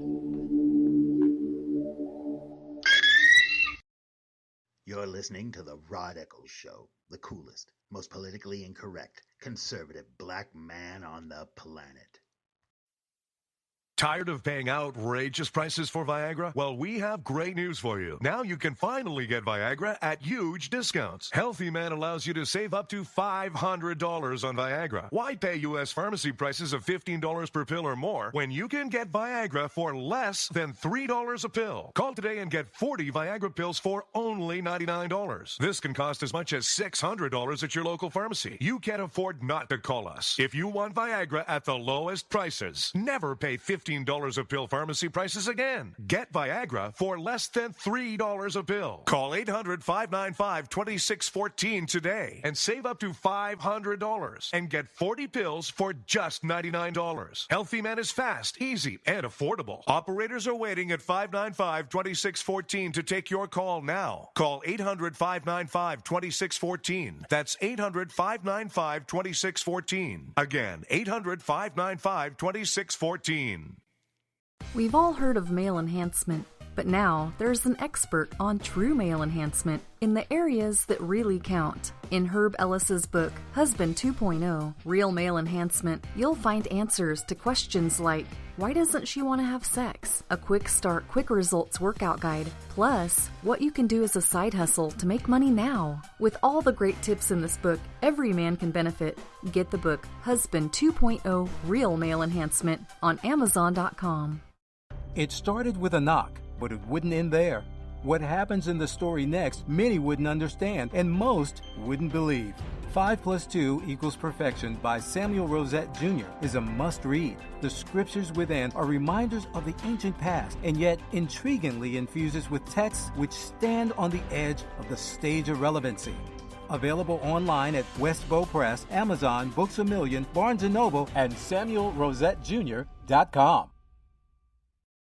Hi, Gordon. What you been up to? Big things, Fred. I'm a full-time student at bartending college. Wow. I never had time for a formal education. Well, I decided to make time, but it's not easy. Bartending college is a 4-week course. Gee, how far along are you? Well, let's see. This is Tuesday, the 3rd week.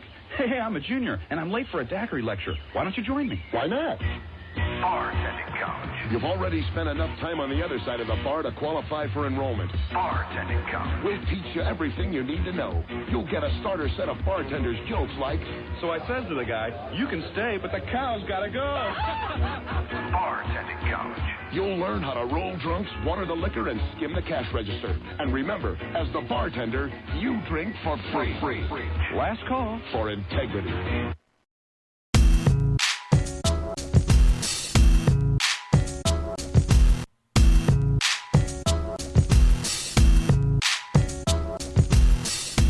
Somebody told me that, Rod, you need to follow a lot of these different people. See, I have a problem with Twitter. First of all, I don't follow nearly as many people as follow me. Not to say that I'm great. That happens with a lot of people. But the people that I do follow, I can't not respond to their stupidity. I think Rosie O'Donnell blocked me because I've responded to a couple of her inane posts. So I don't see her post anymore in my feed, so she must have blocked me. And that goes with a few other people out there because they post inane stuff, and my fingers just cannot not respond to their idiocy. So I'm sure that, you know, after I respond to some of these people a number of times, they probably blocked me. Which is okay by me, but I don't get to see them all the time. But hold on, we'll be back. Call Rod now, 666-603-835-3226. The Red Cross responds to nearly 66,000 disasters every year, most of them house fires. Red Cross President and CEO Gail McGovern says you need to develop an evacuation plan and practice it, especially with your children. It takes just 2 minutes for a home to be engulfed in flames. Practice those drills. We all think our kids know what to do. They don't. We need to teach them. We have started a large campaign where we're going into vulnerable communities and helping install smoke alarms. Already 92 lives were saved, and 4 of those lives were saved by a 5-year-old girl who remembered what we taught them during these fire drills, and she got her family out. We also have a slew of free apps that people can download onto their smartphones. It's what to do in every kind of disaster you can imagine, how to prepare and how to recover. To help support all the Red Cross does and to make a financial donation, go to redcross.org. That's redcross.org. I'm just so happy my father had a chance to see his kids before he passed. I just want to say thank you.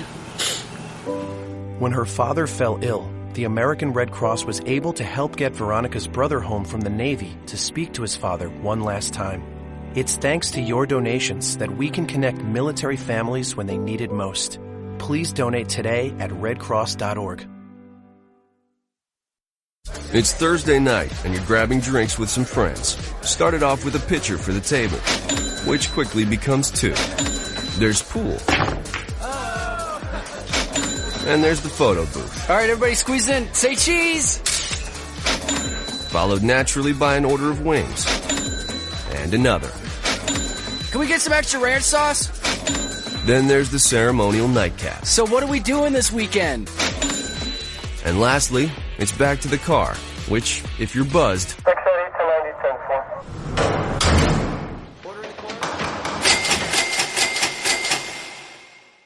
could be the most expensive night of your life. Getting pulled over for buzz driving could cost you around $10,000 in fines, legal fees, and increased insurance rates. Nothing kills a buzz like getting pulled over for buzz driving, because buzz driving is drunk driving. Brought to you by the National Highway Traffic Safety Administration and the Ad Council. Every day, the men and women of the United States Marine Corps demonstrate their commitment to defend the American way of life. Since 1775, we have served our nation as a force in readiness. From combat operations to humanitarian assistance in every corner of the world. No matter where the mission takes us today, or wherever our country needs us tomorrow, we always remember the land we call home. As Marines, we take a stand for each other, for our nation, for us all. The few, the proud, the Marines.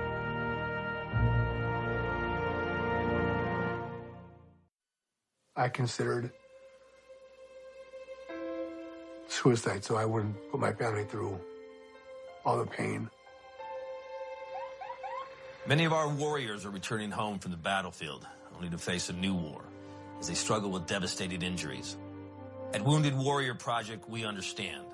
We're there to help. Even though you think you're broken, you're not. It's the physical and the emotional healing that Wounded Warrior Project provides. With a gift of just $19 a month, you can join Wounded Warrior Project. You'll help provide critically needed programs and services that rebuild lives. Beautiful. Woo! There you go, buddy. The ongoing needs of our wounded and their families will continue for many years to come. Now is the time to show your support.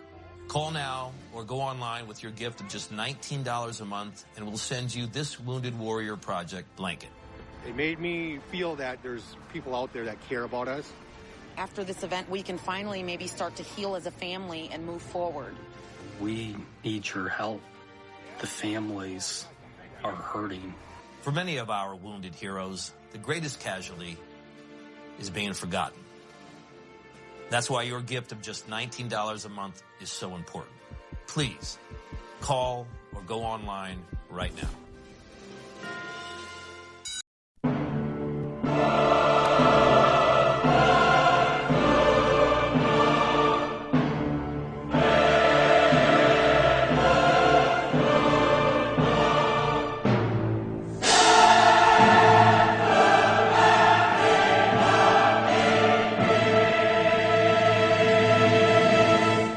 You're listening to The Rod Eccles Show. 603-835-3226. That is the call-in number should you wish to join me here on the Rod Eccles Show here on this Freedom Friday morning. Glad that you are here listening to all the wondrous stuff that I have to talk about and share with you, like this story from the Daily Mail. Now, understand that Daily Mail is a British publication. And this is why liberals cannot win this battle if they take to arms. Because they're actually chickens. But you're not going to hear this either. Hero, from the lamestream media here in the USA, but from Daily Mail, Hero homeowner holds 2 escaped Georgia inmates at gunpoint until police arrive to arrest the duo 3 days after they murdered 2 prison guards and went on a 3-day criminal rampage. So the cops couldn't catch them. They killed 2 guards. And they're on a criminal rampage, stealing car after car to try to get away and stay on the lam. And they try to steal a car from somebody else who said, I ain't having this, honey. And he takes out his own gun and holds the 2 criminals until the cops come.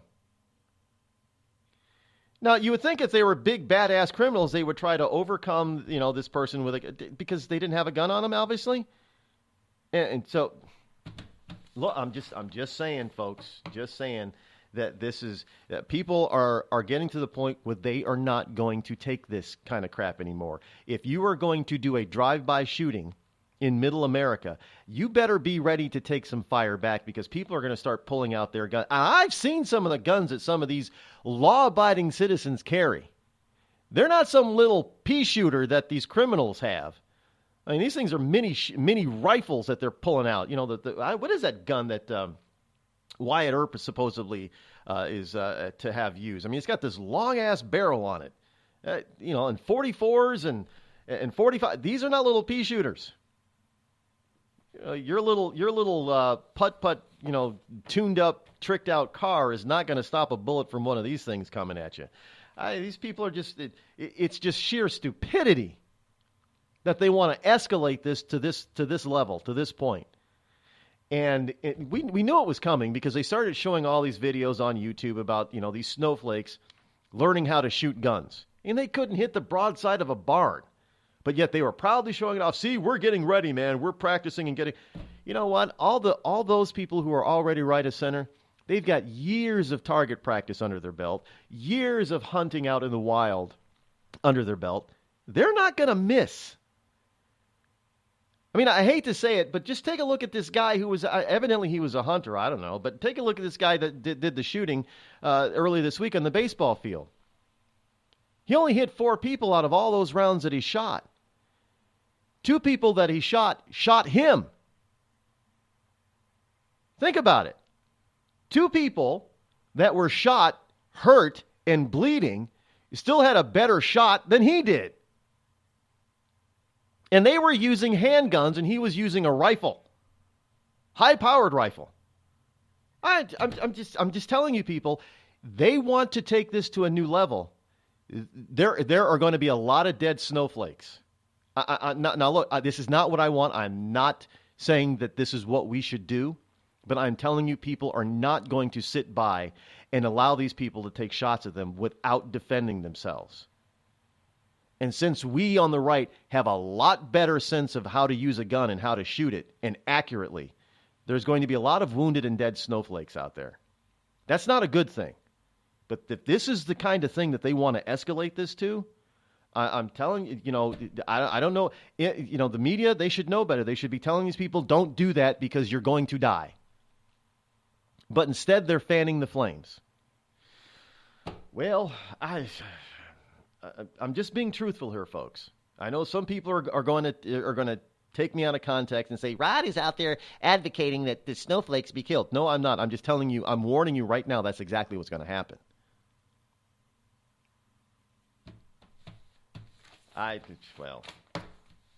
Maybe I better take this call before I say anything else that gets me into more trouble. You're live on the Rod Eccles Show. What you got? Oh, my gosh. I had to call because I heard Agent talking. Well, as I was loading my car to go to the river cabin, I got out I have this huge, I'm a deplorable who supports Trump, and it's huge on the back of my Suburban. And so I pulled out all my Hillary for prison, and all my back car is full of stickers. And I'm going to tell you, I have my carry permit. I have her parked right here. And I'm here to tell you, if someone shoots at me, I'm going to tell you, they're going to be sorry. These people better take what you're saying very serious, because I'm going to protect my dog left. I've lost one, and I'm going to protect my family. And you guys want to play with fire, you're going to get fire. And I'm going to tell you, we're going to be the last one standing. And I don't advocate. I've never shot anything. Could never. But let me just tell you, if they shoot at me, I'm a pretty good hit. And they just better leave me and all my people alone, because they're going to get into something they can't. They're going to open up the toothpaste and get it out of the tube, and you can't get it back in. That's my point. I'm sick of them.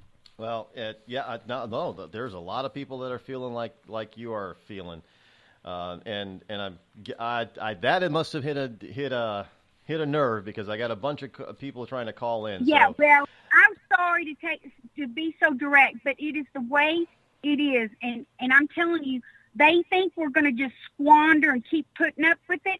We're getting tired, and they better know something. Half of them hadn't got the brain size of a pea, much less to know what they're doing. But they better know what they're messing with, because they don't even know what they're fighting for. They don't even know what they're doing. Half of them are drug addicts. I hate to say it, but that's the damn truth. They are. Right. All right. Well, thank you for letting me voice my opinion. Thank you. Have a good day. Bye-bye. You too. All right. Let's take on this next caller. It looks like we have Dom on the line. Go ahead, Dom. Hey, Rod. How's it going today? Good morning, my friend.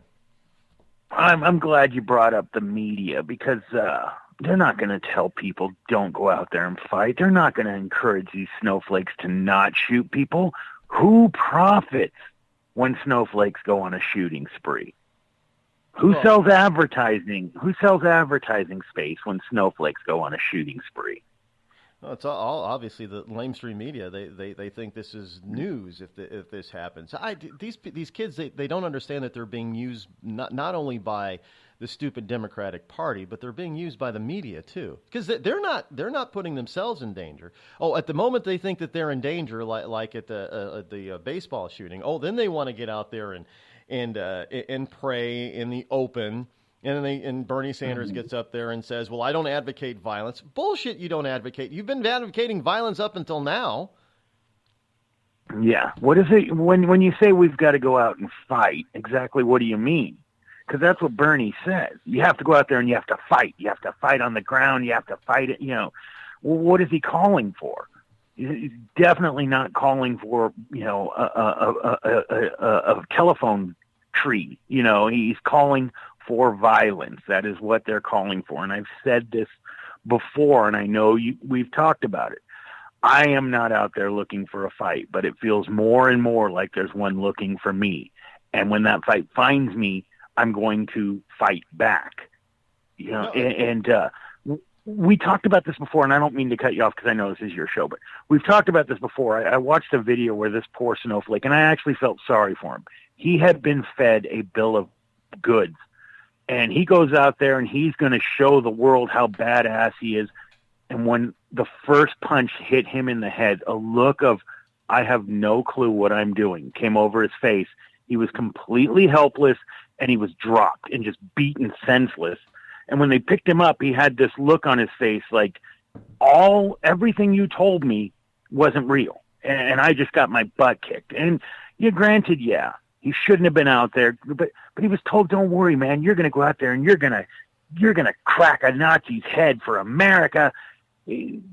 Kids, Yeah, they're basically told that the right is they're wimpy. They're going to cower because they know that you're right. They're not going to fight back, and that's partly our fault. On the right, I'm going to be honest here. It's because we have. It's not that we've cowered, but we have had this amazing restraint on our side that we've put up with a lot. And we've often given them excuse. Well, they're young, they don't know what they're doing, they're being influenced by the wrong people, and we've found all kinds of reasons and excuses to really be very, to do what Christ said, turn the other cheek. And it is going to come to a snapping point, and it looks like we may be at that point, a snapping point where they're going to say, no, I've turned the other cheek for so often, and now you're trying to kill me. It's one thing if you beat me up, I'll heal, most likely. But no, we're not putting up with this anymore. And that, I think, is going to be, like you said, somebody's going to get shot on the left. They're going to get shot back, and they're going to be like, wait, what? Well, one of the things is that, and I hesitate to say this because I don't want them going out there preparing for battle and things like this, but you are sending these poor snowflakes out to a war that they are not ready for, and they're going to get smashed. It's one thing for Antifa to go, and it was proven, it's one thing for Antifa to show up at a Trump rally and beat up an old woman. But the second people started fighting back, look what happened in Berkeley. They were chased out, they were beaten up, and they were almost broken because they're not ready for the fight they're picking. And for the most part, we're us Trumpers, we're average guys. We're not out there looking for trouble or anything like that. But we are Americans, and when trouble comes our way, we respond accordingly. You can't sit there and say, "Well, America's the most violent planet or country on the planet," and then not ask why. Don't F with us. We're a people that pretty much like to be left alone, but hate being effed with. So, I think Antifa needs to understand that they're poking a bear, and that's not just vitriolic talk. I mean, look at our history. Every time we get poked, we turn into a pretty vicious country. But the more part, I don't want to sit here and pound my chest. The bigger part is, of course, the media is fanning these flames. They profit from it. They've always have. Who profits from racism? Not me. People who talk about it on TV do. Who profits from a divided country? Not me. The people who talk about it on TV do. So ask yourself why they're always, putting this up, like Islamophobia. Well, gee, maybe if you stop showing clips of them saying they wanted to kill me, I'd stop being leery of Islamists. Yeah. I mean, you make some damn good points there. And look, I've seen the videos, on YouTube and Vimeo and other places. Or is it Vimeo? I don't know how you pronounce it. Where these, just regular people are out there, and they film these Antifa types and these Occupy Wall Street types, and they think that they're all tough, and they walk up on somebody who they think is a Trump or a supporter or a white right-wing bigot, and they get in their face and they take a swing at him, and next thing you know, the good old snowflake is on the ground. They just drop him. And it happens more often than not when they do this. And you're right, they have this look of surprise in their face. One, that he swung back at me instead of running away like we told that they were going to. And this whole notion, historically speaking, again, you made another good point. Whenever somebody poke this country, I don't care what it is, they poked us at the wrong time in the wrong place, and all of a sudden the sleeping giant wakes up. And we roar like you wouldn't think that our national emblem is an eagle. You would think that our national emblem is like a lion, because we just roar and pounce the hell. World War I, you did something to us. Okay, well, we're going to go over there and we're going to fix it. World War II, we were willing to stay out of it. We would send stuff to England and try to help them along, but then you got us into it, and we said, oh hell no, you're not doing this anymore. And we took out, one of the world's most powerful triumvirate triangles of power, the Italians, the Germans, and the Japanese, and we did it. Yeah. Not with a hell of a lot of help either, because Britain was just about beaten into a pulp. There wasn't much left of them, so we did it. Yeah. And we didn't even do it on our property. We had to go across the ocean, 2 oceans, to do it. And then they thought they'd do the same thing again when by this proxy war in North Korea. And again, it turned into political, because otherwise we would have kicked the North Koreans' ass. And then in Vietnam, if they would have let us, the politicians would have let us, we would have kicked the Viet Cong's ass. And then every time that somebody does this, like with the first and the second Iraq war, they thought they'd poke us again, and we beat their asses again. They keep doing this, and people don't learn their lesson. Look, I don't want to be just overly patriotic, but Americans are good at a lot of things. We really are, but kicking ass is literally one of our favorite things. I mean, it's been ingrained in our society since day one, and yeah, it's nature versus nurture. It's in our nature. It's in an American's nature to literally kick butt. And society's told us maybe we should tone that down a little bit. And basically, yeah, they've caged what you said. They've caged a lion, but that doesn't mean we're not still a lion. And if you keep cracking at that lock, you're going to be, it's going to break. And once, I've said it before, to me, and I actually believe this. I believe there's nothing scarier than a pissed off American. I do. Russians, Chinese, and there is nothing on this planet that scares me more than a pissed off American. So don't piss us off, please. Just don't. It's not a pretty sight, and it's not something that I'm bragging about. A pissed off American is a very ugly and scary sight. So just avoid it. Yeah. Look, this country is. Well, I mean, let's be factual historically. This country is born of violence, and Revolutionary War, winning the so-called Wild West. We're very used to this kind of thing when we have to go that direction.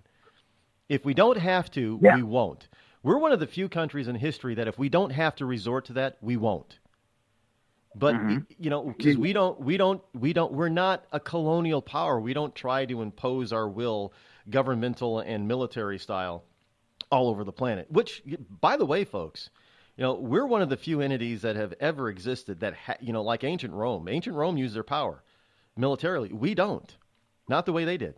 We're one of the few enterprises that has ever been in history that has the power to literally take over the known world if we wanted to. But we don't.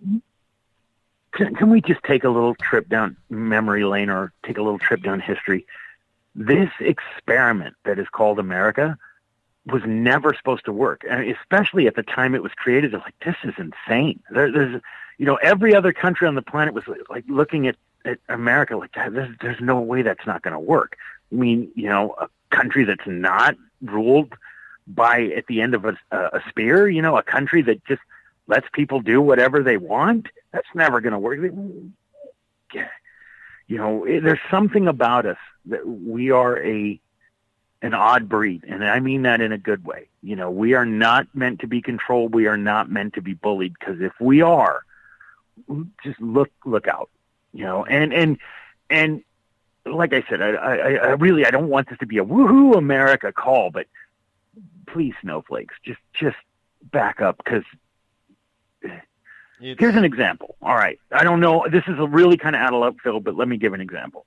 I love The Walking Dead. I love zombies and everything, but my theory is zombies wouldn't stand a chance against Americans, because the minute somebody said, "Hey, it's not illegal to go out," you're not going to go to prison if you go out there and kill a zombie. Zombies would be extinct in about 4 days. Yeah, I agree. Yeah, the only reason why we don't go hog wild is because we don't want to go to prison. Yeah, we restrain ourselves in a myriad of ways, and that's one of the reasons we restrain ourselves, but we do. I got to run to this break, friends. My friend, we're way over the time here. Have a good one, Rod. Love this show. Love this frickin' show. Thank you, my friend. Bye. Hold on, folks. We're not done yet. Got a whole nother hour to go. We'll be back. I'm not Rod Eccles, and I approve this message. Give a man a fish and you feed him for a day. Sign him up for the Box of Bait Club and he'll never be hungry again. The Box of Bait Club is a brand new dream come true for every fisherman. Something new and different in your tackle box every month. Every month, another excuse to get outside and do what you love. Don't let this one get away. The Box of Bait Club is currently accepting a limited number of pre-orders with subscriptions starting at $39.95 per month. Find out more now. Log on to boxofbaitclub.com. Tired of paying outrageous prices for Viagra? Well, we have great news for you. Now you can finally get Viagra at huge discounts. Healthy Man allows you to save up to $500 on Viagra. Why pay U.S. pharmacy prices of $15 per pill or more when you can get Viagra for less than $3 a pill? Call today and get 40 Viagra pills for only $99. This can cost as much as $600 at your local pharmacy. You can't afford not to call us. If you want Viagra at the lowest prices, never pay $15 a pill pharmacy prices again. Get Viagra for less than $3 a pill. Call 800-595-2614 today and save up to $500 and get 40 pills for just $99. Healthy Man is fast, easy, and affordable. Operators are waiting at 595-2614 to take your call now. Call 800-595-2614. That's 800-595-2614. Again, 800-595-2614. We've all heard of male enhancement, but now there's an expert on true male enhancement in the areas that really count. In Herb Ellis's book, Husband 2.0, Real Male Enhancement, you'll find answers to questions like, why doesn't she want to have sex? A quick start, quick results workout guide, plus what you can do as a side hustle to make money now. With all the great tips in this book, every man can benefit. Get the book, Husband 2.0, Real Male Enhancement, on Amazon.com. It started with a knock, but it wouldn't end there. What happens in the story next, many wouldn't understand, and most wouldn't believe. 5 + 2 = Perfection by Samuel Rosette Jr. is a must-read. The scriptures within are reminders of the ancient past, and yet intriguingly infuses with texts which stand on the edge of the stage of relevancy. Available online at Westbow Press, Amazon, Books A Million, Barnes & Noble, and SamuelRosetteJr.com.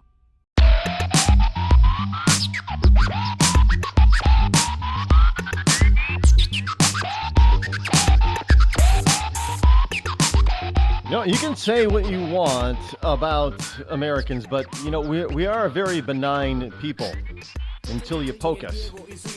By the way, did you know that there was something called space weather? I did not know that there was something called space weather.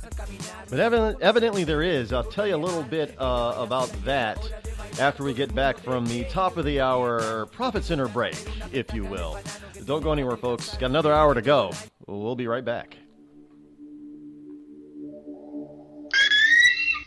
The following program is recommended for mature individuals and may contain material unsuitable for morons, cretins, and dishwipes. If you are a moron or a member of the PTL Club, please turn off your radio, because we don't need any more stupid, narrow-minded, pencil-neck geeks who wouldn't know the First Amendment if it came up and bit them on the butt. Thank you.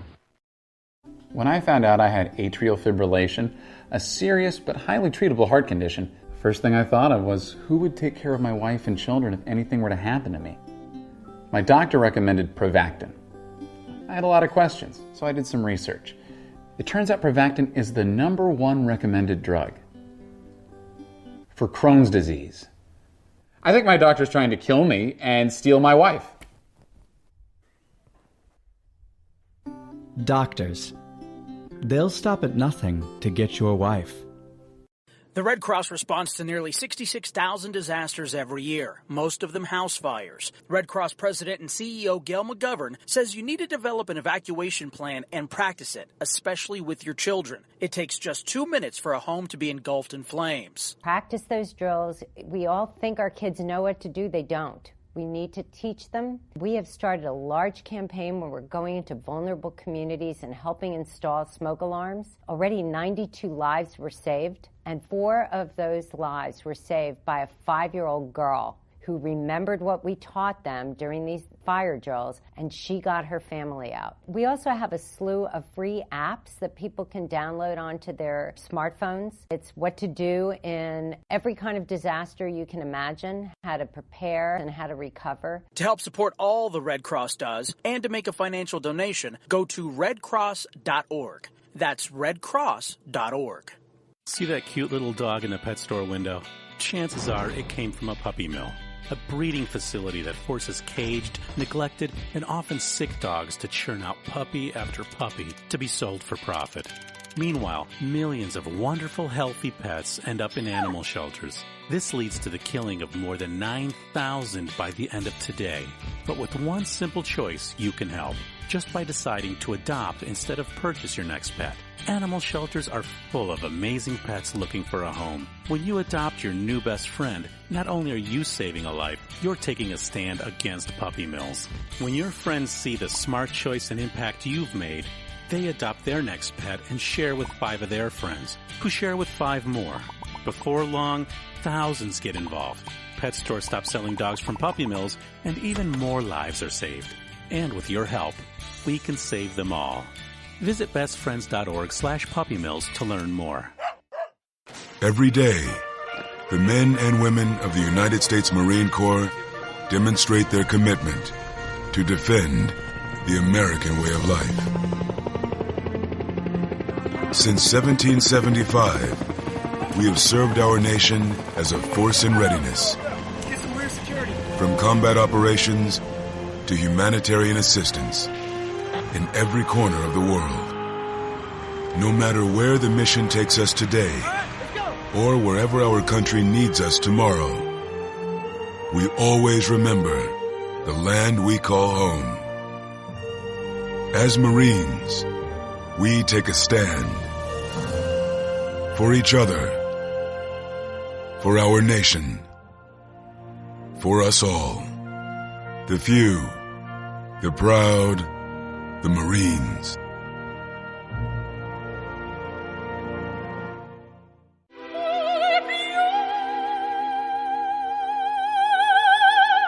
The human voice. It can be sweet as music, powerful as thunder, and so, my fellow Americans, cheerful as laughter.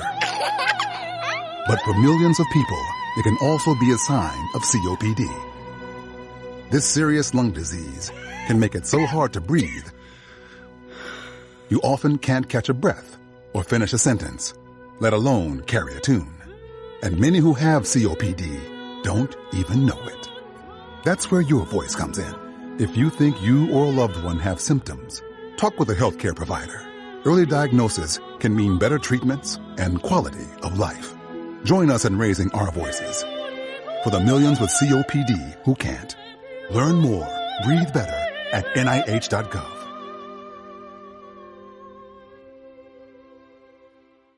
As a mother, you don't want to have to worry about this bill is coming, but then she needs this chemo. That's a decision you shouldn't have to make. It's a huge burden lifted financially, and so it allows you to give singular focus to your child. I've never known a hospital that takes care of their patients so thoroughly. That was the first thing I was like, how are we going to do this? When they told us that we didn't have to pay a single bill, I was like, wow, they pretty much have saved us. It's like the world has been lifted off of your shoulders, and now your focus is supporting this child. There is not another hospital like St. Jude. The patient care is unmatchable. It saved my life. It saved my daughter's life. It saved our family. St. Jude Children's Research Hospital. Finding cures, saving children. Learn more at stjude.org.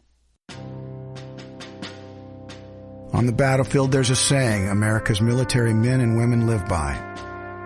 Never leave a fallen warrior behind. Ever. Off the battlefield, Wounded Warrior Project operates with the same goal. We leave no warrior behind. Wounded Warrior Project is a non-profit organization created to help our men and women returning home with the scars of war. Whether those scars are physical or mental, we're here to make sure that they heal.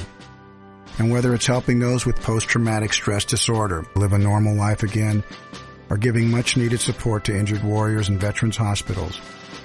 Because no one deserves our help more than the men and women who risk their lives to keep us safe. Wounded Warrior Project. We never leave a fallen warrior behind. Ever. Learn more about what we do at woundedwarriorproject.org. Zinc Media. Feel the power of knowledge.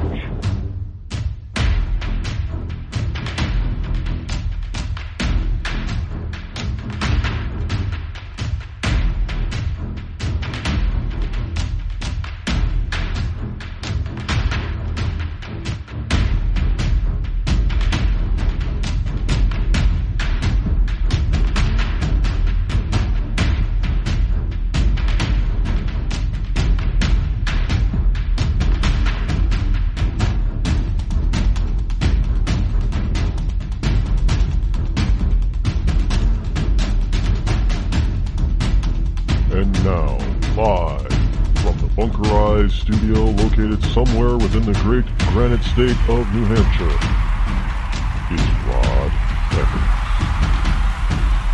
Yes, indeed, we are back. Hour number 3 here on the Rod Eccles Show, the fastest 3 hours of Internet Talk Radio as we get to the fastest week, into the week here on Friday. Welcome to Freedom Friday. Yes, it is Friday already.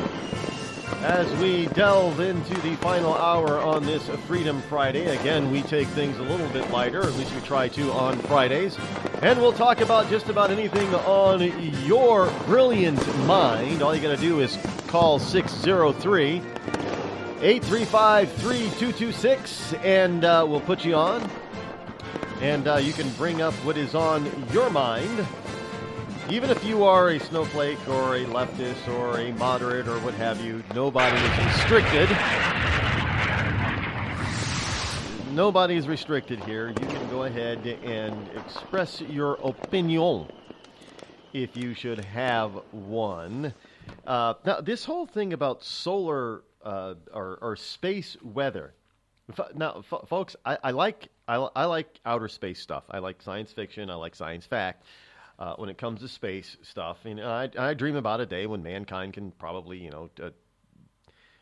roam the stars, as it were. But currently, as I understand, space travel and physics and astrophysics and geophysics and quantum physics, it is unlikely that we will be able to travel in the stars as we currently know, unless some of these other theories come to pass, like folding space.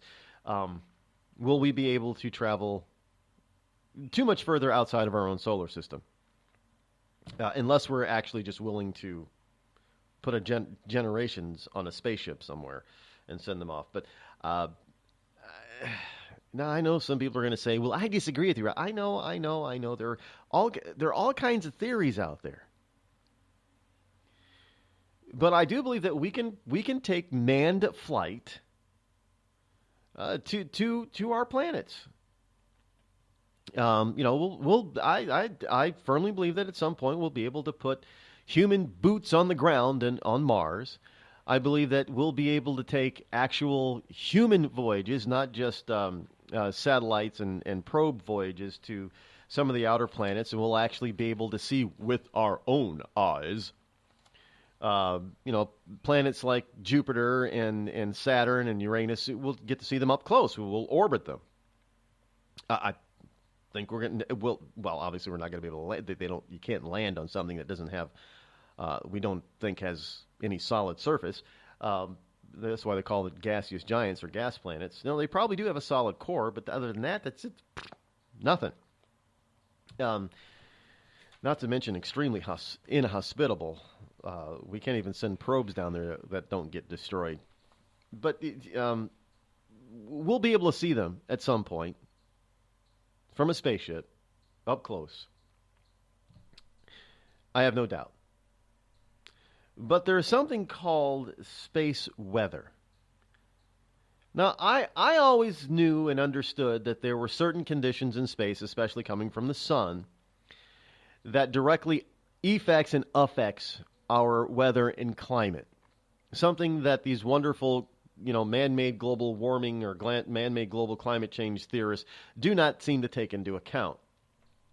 But when I came across this, I, again, should have known, but there is this whole plethora of space weather science that is almost as well known as meteorological science as far as predicting the weather here. In fact, as a matter of fact, it seems like, and I can't verify this yet, but it seems like we are better at predicting space weather than we are terrestrial weather.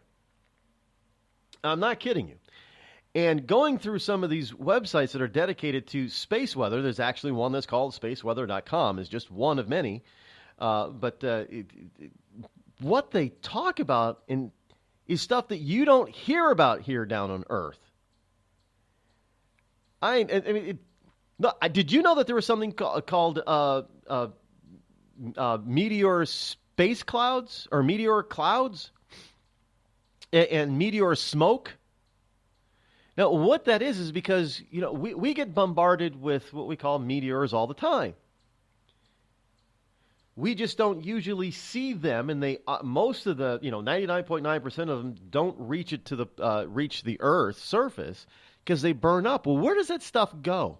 Well, it hangs up there high in the atmosphere, and evidently it has a direct effect on our climate down here. Because what happens up there, you see, if the one of the things that they're talking about, and I have it here, is that we have this temperatures way up there. This so-called summer season are below normal.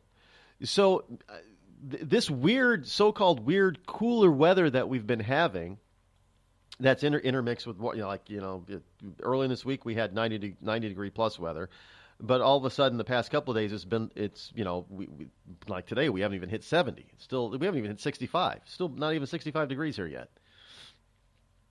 But we've had this interplay, and one of the reasons is over the past, for whatever reasons, the past few seasons that we've had cooler summers, is because the temperature way up there has been below normal.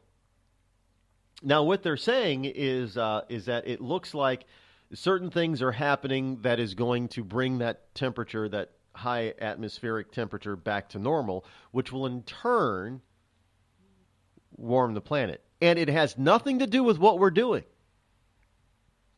Obviously, otherwise, if it was, it would still be very warm way up there, but it's not. So it has everything to do with the solar wind from the sun's activity, and the meteor showers that are up there, and all that kind of space stuff that happens, devoid of mankind. And I'm finding it fascinating because I didn't know this. I knew we had scientific stuff and that studied all that stuff, but I didn't realize the extent of it. And it is absolutely fascinating in how it has a direct effect on our weather down here on the surface. Again, something you're not going to hear about from Al Gore or all those other wonderful man-made climate change theorists. I don't know, maybe, we don't hear from these scientists who study space weather either. Don't hear from any of them. Why is that? Because they would be out there debunking this man-made global change stuff. And these are people that obviously, well, they would know. They would obviously know. Now, granted, some of them are they're behind they're with this stuff. But again, you don't hear from climatologists and meteorologists, and there are a lot more of them do not believe in man-made climate change than do. And a lot of people do not realize that their local weather person, most of them, believe it or not, are not climatologists. There's a difference evidently between a meteorologist and a climatologist. And most of them, climatologists really are the ones that really can try to understand weather patterns and predict weather. Meteorologists just tell you basically what's going on now. And use models to try to predict what's happening, what's going to happen in the future. They have no reference to the overall aspect of the climate. And these people, one of them was a co-founder of the Weather Channel, who was booted out. He got tossed out of the Weather Channel. Can you believe this? You're a founder, and they boot your ass out, boot your ass to the curb. Why? Because him and many of the people that started with him over there on that channel did not, but they were climate change deniers. And he is him and his co-founder are huge climate change, man-made climate change deniers. I hate to use that term. We're not denying anything. We're just telling the truth. It never existed. The man-made climate stuff never existed. So you can't deny something that never existed. But they call people like me climate change deniers. And that's a misnomer. I don't deny that their climate changes. I don't deny it at all. In fact, I wholeheartedly say that it does exist and that it has always existed. It's just that we're not the main cause of it. But that makes me a climate change denier. And if you believe that the climate and the weather is not severely influenced by man's activity, because it's always happened and it's always going to happen no matter what we do, then you too are a climate change denier. Just saying. I know it is a misnomer because it makes it sound like you don't think that there's ever any climate change. Now, frankly, one of the things I have never gotten an answer for in this climate change crap is, what are you trying to protect? Through all, this Paris Agreement, the Kyoto Agreement, all these stupid agreements that they come up, what is it that you're actually trying to protect? Are you trying to protect the ideal climate? Well, what do you know what the ideal climate is? What is your basis for an ideal climate? The planet obviously doesn't have the same idea you do as what an ideal climate is, because it keeps changing. I mean, come on. In the 17 and 1800s, we had something that we call the mini ice age. Temperatures were cooler than whatever normal was. They had snow in London, for crying out loud. And if you're basing all your temperature readings from that time period, well, you're already starting at a point which we typically accept as being below normal. So if the temperature has risen 5 degrees since 1850. Well, no shit, Sherlock. Because it was abnormally cold then, where it even snowed in England. Of course the temperature is going to rise if we're no longer in a mini ice age. I mean, come on. But nobody talks about this stuff, where they get their base from, Nobody talks about where they're getting their ideal climate from. At what point that they're picking the ideal climate and then basing everything else on. As if somehow the temperature is not supposed to get above a certain temperature ever. And if it does, it's because it's our fault? Well, historically speaking, has it ever gotten above that temperature? Well, yeah. It has. And obviously, there weren't enough humans on the planet at any point in time other than the last few hundred years to make any sort of climactic difference. There weren't. But there were still climate changes, weren't there? There is so much that affects the weather and the climate on this planet. And a lot of it doesn't have anything to do with what's going on the planet.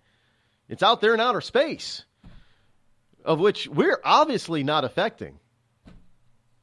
By the way, there was a episode in Star Trek Next Generation.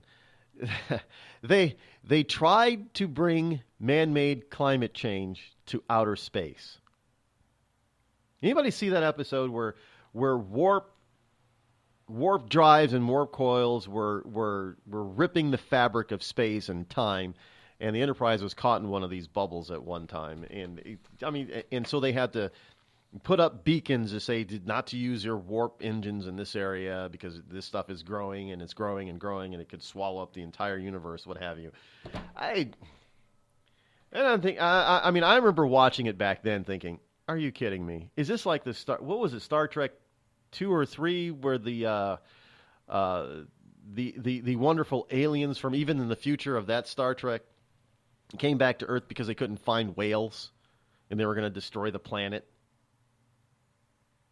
because mankind had killed all the whales. And so Star Trek had to go, Captain Kirk and crew had to go back in time in order to pick up a certain kind of whale from back in time and bring it into the future so the alien wouldn't destroy the planet. Because the aliens wanted to talk to the whales.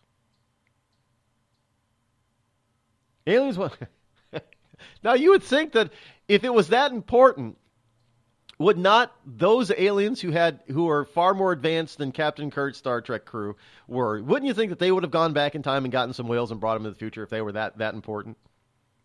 No, the aliens are going to destroy the planet. You can't. I'm sorry, folks. Whenever the left gets into this stuff in the movies and tries to foist this stuff on, it's laughable.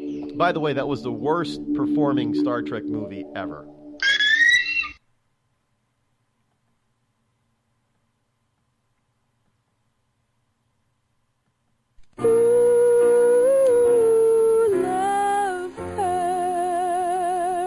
Yes, love hurts. It can hurt emotionally, but more important, it can also hurt you physically. It can hurt you in a way which nobody who owns a hot tub and lives in California can afford to be unaware of. Yes, I'm talking about California hot tub rectal gonorrhea. This painful, incurable disease can make an enjoyable soak in a hot tub with family, friends, and dog into a literally unforgettable experience. If you catch California hot tub rectal gonorrhea, not only will you walk around feeling like you're about to pass a twisted sardine can lid, you'll also smell like a pile of burning tractor tires. So don't jump out of the frying pan and into the hot tub, because if you get California hot tub rectal gonorrhea, it'll really burn your ass. This has been a public service message brought to you by the Citizens Against CHTRG Foundation. California hot tub rectal gonorrhea. We're not going to take it sitting down.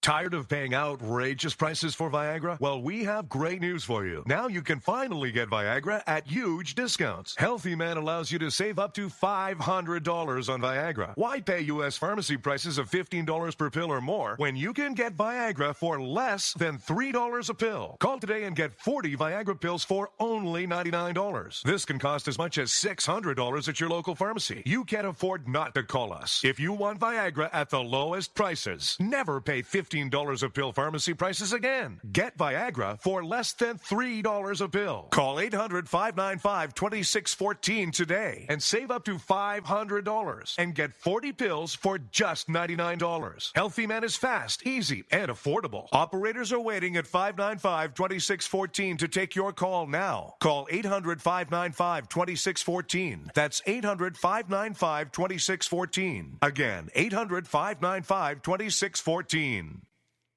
It started with a knock, but it wouldn't end there. What happens in the story next, many wouldn't understand, and most wouldn't believe. 5 + 2 = Perfection by Samuel Rosette Jr. is a must-read. The scriptures within are reminders of the ancient past, and yet intriguingly infuses with texts which stand on the edge of the stage of relevancy. Available online at Westbow Press, Amazon, Books A Million, Barnes & Noble, and SamuelRosetteJr.com.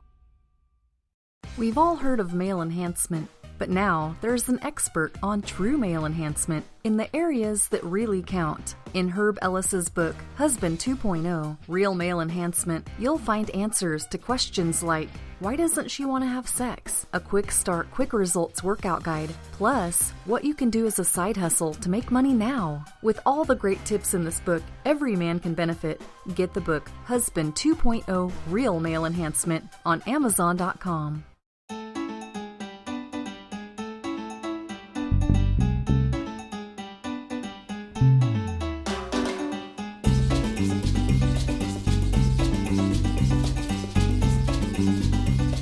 Six 603-835-3226. For all those who want to know, and I'm sure that is a vast number of listeners to this program, whether they support Trump or not, Rasmussen has a new poll. The president has reached 50% approval rating. I can just see Antifa and Occupy Wall Street and Black Lives Matter and the Democrats in Congress all shouting in unison at the same time, "No!"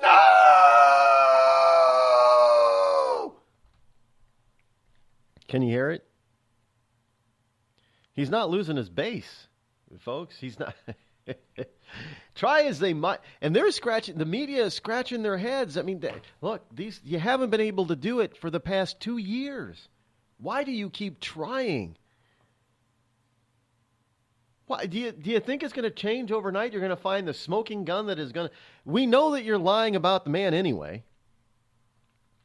So here it is. Rasmussen has the president's positive polling numbers is now stands at 50%. Yeah, and trust me that Rasmussen is not a right-leaning pollster. They're not. But let's just take them at their word. So if he's at 50%, which means that he's in reality he's above 50%. If he's at, that means half the voting country is standing behind Donald Trump right now, supporting him. Think that what he's doing and saying is good. That's not good for those who are trying to fight this guy. And I think the more that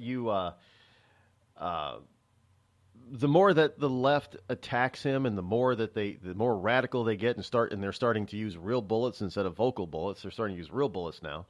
I think the more people are going to get behind the president in this. I mean, this guy is just do you realize that even there was a so-called leak, quote unquote, that said that the president didn't actually meet with Congressman Scalise. He did, by the way.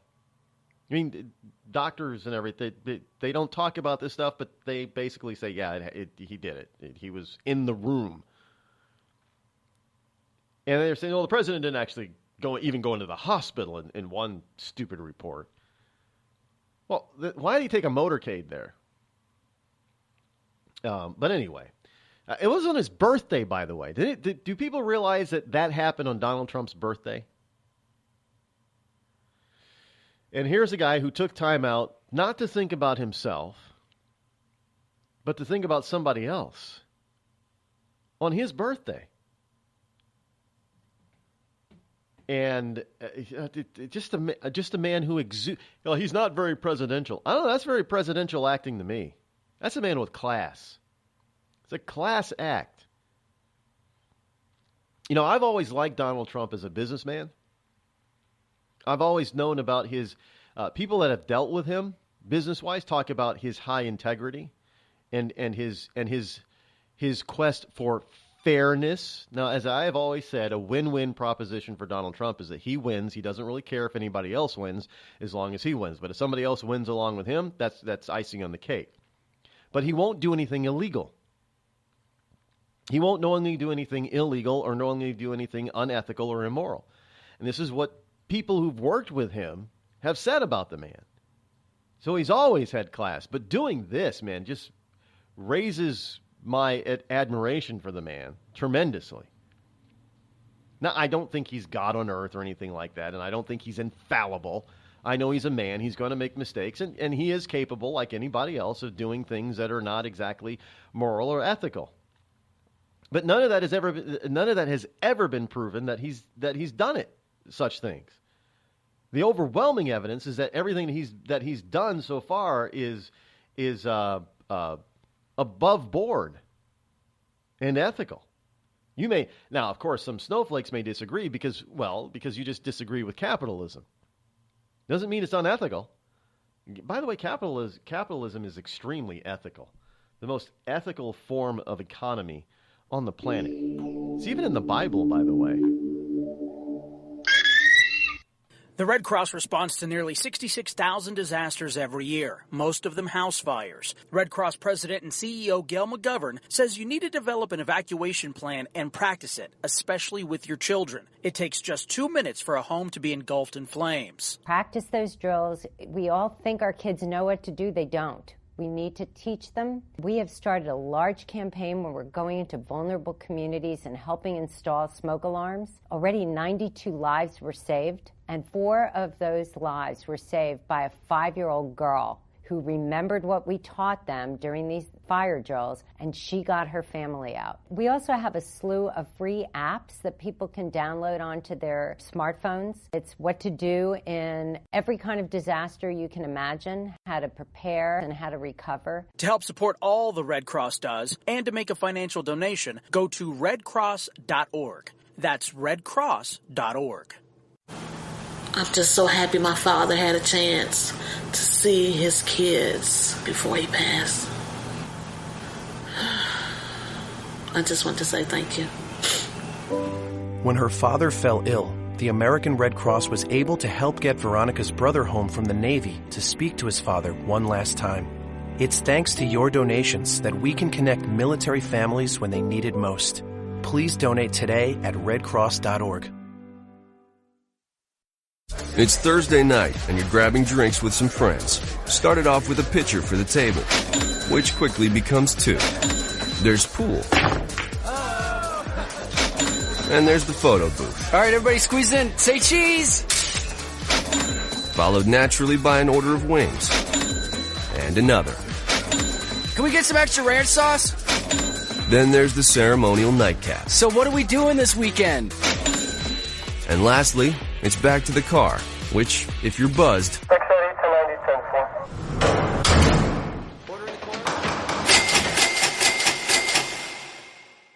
could be the most expensive night of your life.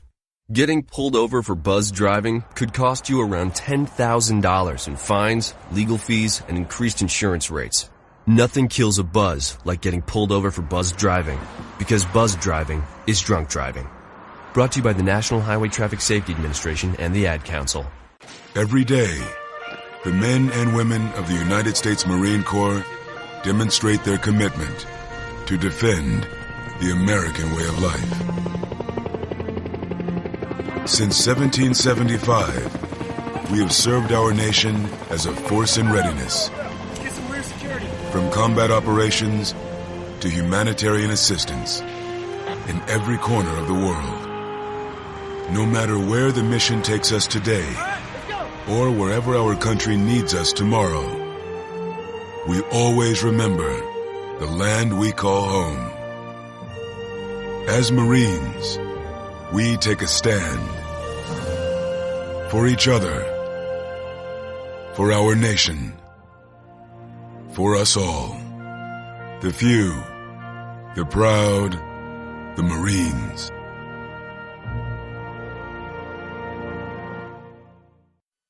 I considered suicide so I wouldn't put my family through all the pain. Many of our warriors are returning home from the battlefield, only to face a new war as they struggle with devastating injuries. At Wounded Warrior Project, we understand. We're there to help. Even though you think you're broken, you're not. It's the physical and the emotional healing that Wounded Warrior Project provides. With a gift of just $19 a month, you can join Wounded Warrior Project. You'll help provide critically needed programs and services that rebuild lives. Beautiful. There you go, buddy. The ongoing needs of our wounded and their families will continue for many years to come. Now is the time to show your support. Call now or go online with your gift of just $19 a month, and we'll send you this Wounded Warrior Project blanket. It made me feel that there's people out there that care about us. After this event, we can finally maybe start to heal as a family and move forward. We need your help. The families are hurting. For many of our wounded heroes, the greatest casualty is being forgotten. That's why your gift of just $19 a month is so important. Please, call or go online right now.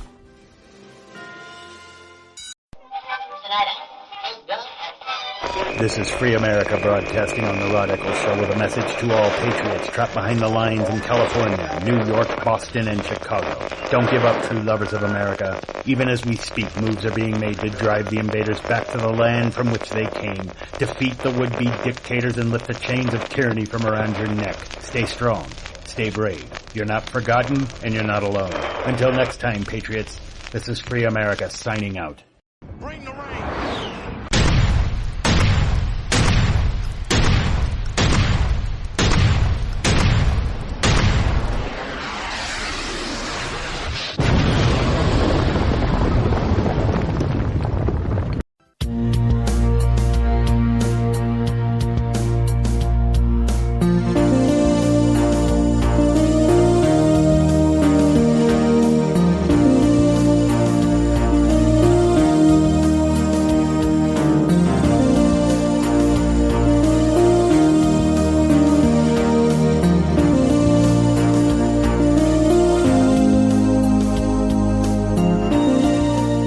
603-835-3226. Yes, indeed, that is a number that you could call if you wish to join here in the waning few minutes remaining here on the Rod Eccles Show. Here's a story I mentioned earlier. Well, before I get to that one, the weather thing, the space weather. Well, here's a story from the LA Times trying to allude to the fact that it's our fault, but 100 degrees in Sacramento, heat wave that plagued California this week. This was earlier in the week that they had this, and they were showing that temperatures are way above normal. Yes, now in Southern California, they're going to go through a heat wave. And the story is actually from the 13th, which, if I'm not mistaken, was Tuesday? Tuesday was the 13th. Now, all week long, it was going to be hot, hot, hot, hot. You know, right now in California, it's just 70 degrees. Local weather. Supposed to be 100 all week. 7 degrees, Southern California, right now. But in any case, they were looking to, they're looking at this 122 degree temperature as being way above normal. You know where the 122 degree temperature reading comes from? Death Valley. Yeah, Death Valley's a desert. Now, if you look at the historical temperatures of Death Valley, 122 degrees is not out of the question. But this article, this piece in the LA Times, makes it sound like it's part of this unusual weather pattern throughout Southern California, where citizens have been warned and advised to stay indoors with air conditioning in order to stay cool and to avoid any heat-related illnesses outside. Does this have anything to do with that California right now has an electrical production glut? And those wonderful air conditioners would actually use up some of that glut power that has been produced so it doesn't go to waste, so those energy producers can actually make money off of people using air conditioning? I'm just wondering. I'm just wondering out loud. Hey, stay inside. You know, it's 70 or 71 degrees out there. It's a heat wave, man. Turn on that air conditioning. Now, wasn't it just about, you know, when they were going through their brownouts, they were telling people not to use air conditioning?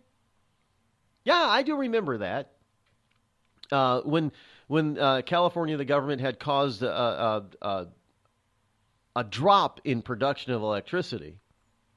And then, of course, the Enron thing hit, and the after effects of Enron caused even more problems. And they were worried the temperature was getting above 80. Oh, people are going to use their air conditioning. It's going to be brownouts, rolling brownouts. Now they're telling people, hey, stay indoors and use that air conditioning, man.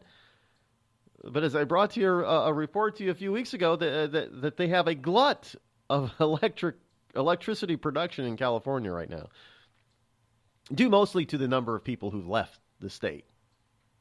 Not because they've overbuilt power plants, but because people have left the state. But you don't hear about that. Well, I know some of the places that they're coming, and we are still getting license plates from California popping up in apartment complexes and around here in southern New Hampshire.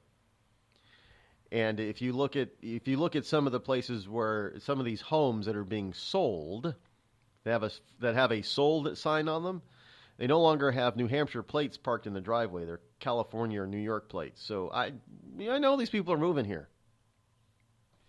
So if they're leaving New York and California, they're not all going to Texas and Florida. They're also coming to New Hampshire. And I beg you, unless you are a conservative leaving New York or California, do not come here to New Hampshire. Please stop. Stay in your wonderful, Southern California liberal utopia. If it's so wonderful there, if liberal government and big state government and big federal government is so wonderful, why the hell are you escaping it? Why are you leaving it behind? Stay there. Enjoy your utopia.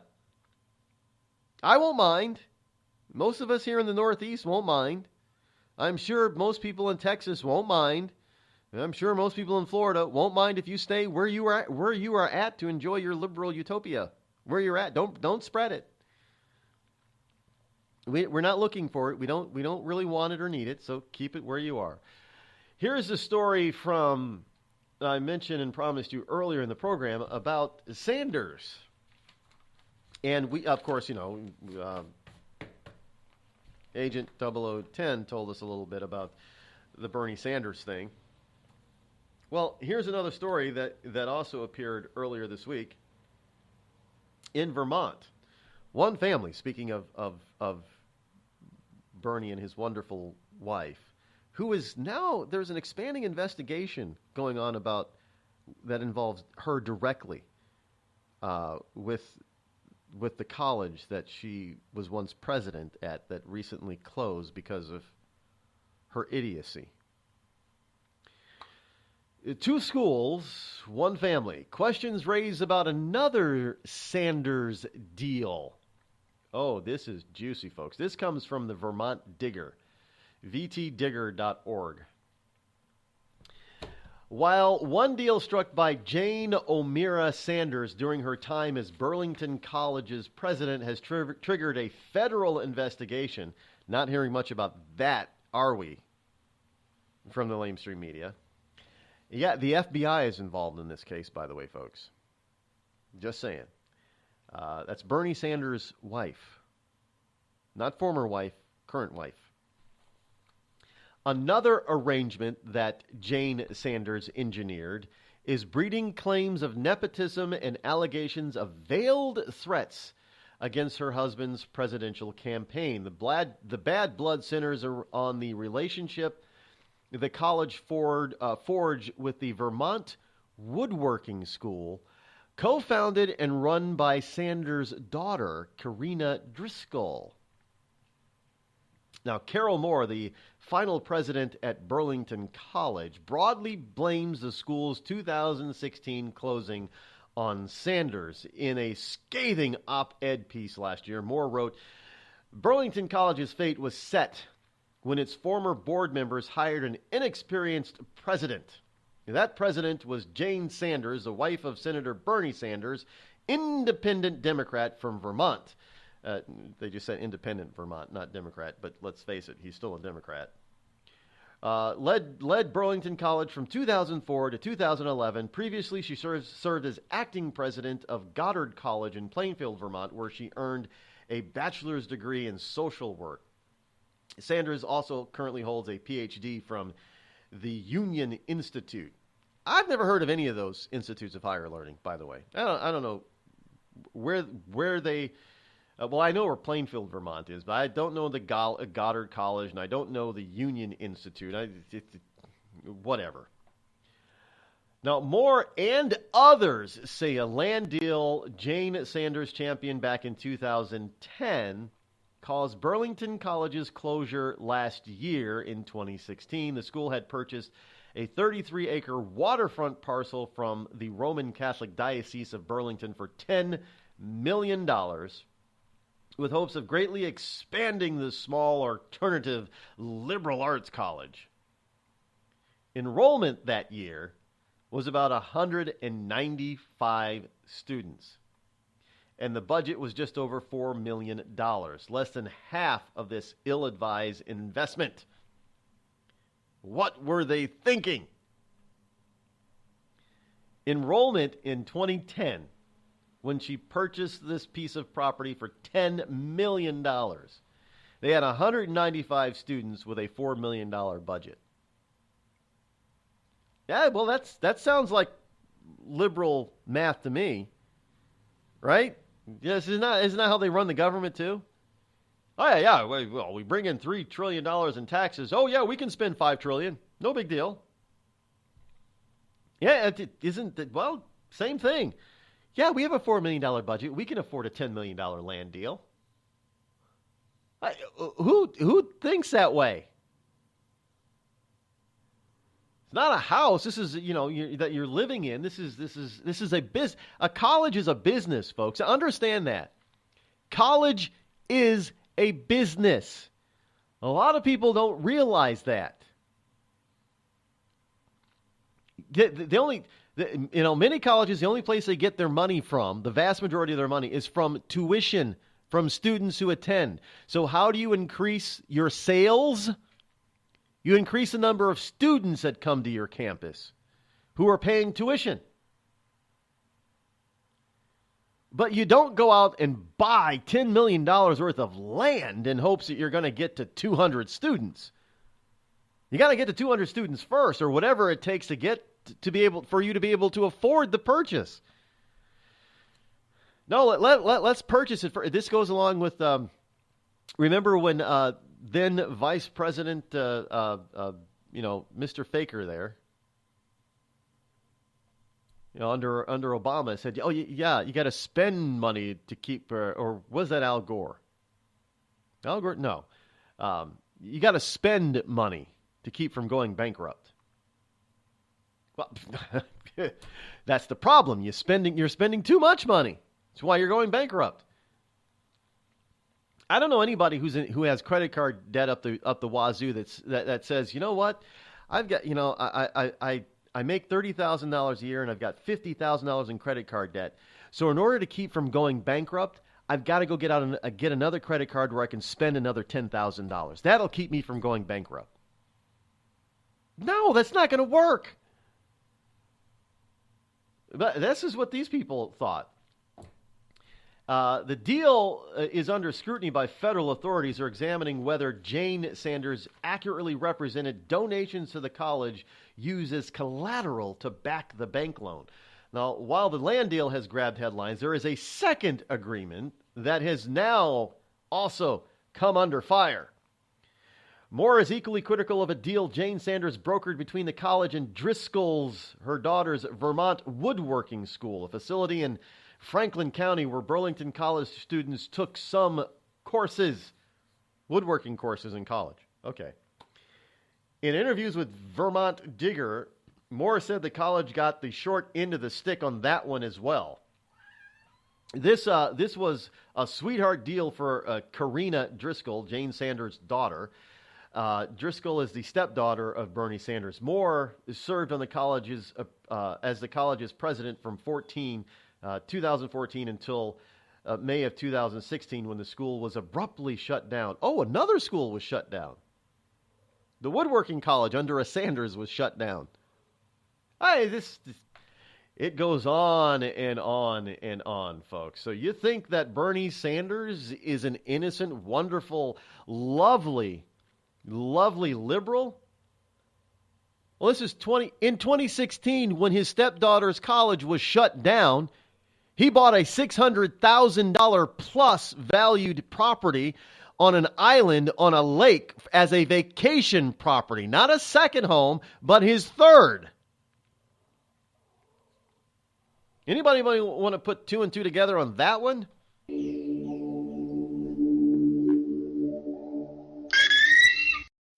What if I told you that you could lose weight simply by drinking coffee? Change your coffee, change your life. Our gourmet estate-grown coffee is infused with powerful herbs that help you melt fat and keep you from feeling hungry for 6+ hours. Get results or your money back. Order yours today at skinnycoffeeshop.com. That's skinnycoffeeshop.com. Tea and water also available. skinnycoffeeshop.com.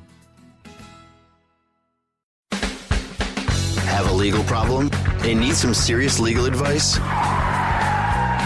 Then you're listening to the wrong podcast. Any facts we say here are probably wrong, and any analysis of the law should not be followed. There you go. Reasonable Men are here to take a twisted look at the law. Stack your hayride. Learn in hand. Best name in law school. Check us out on iTunes, reasonablemen.com, or on your favorite podcast app.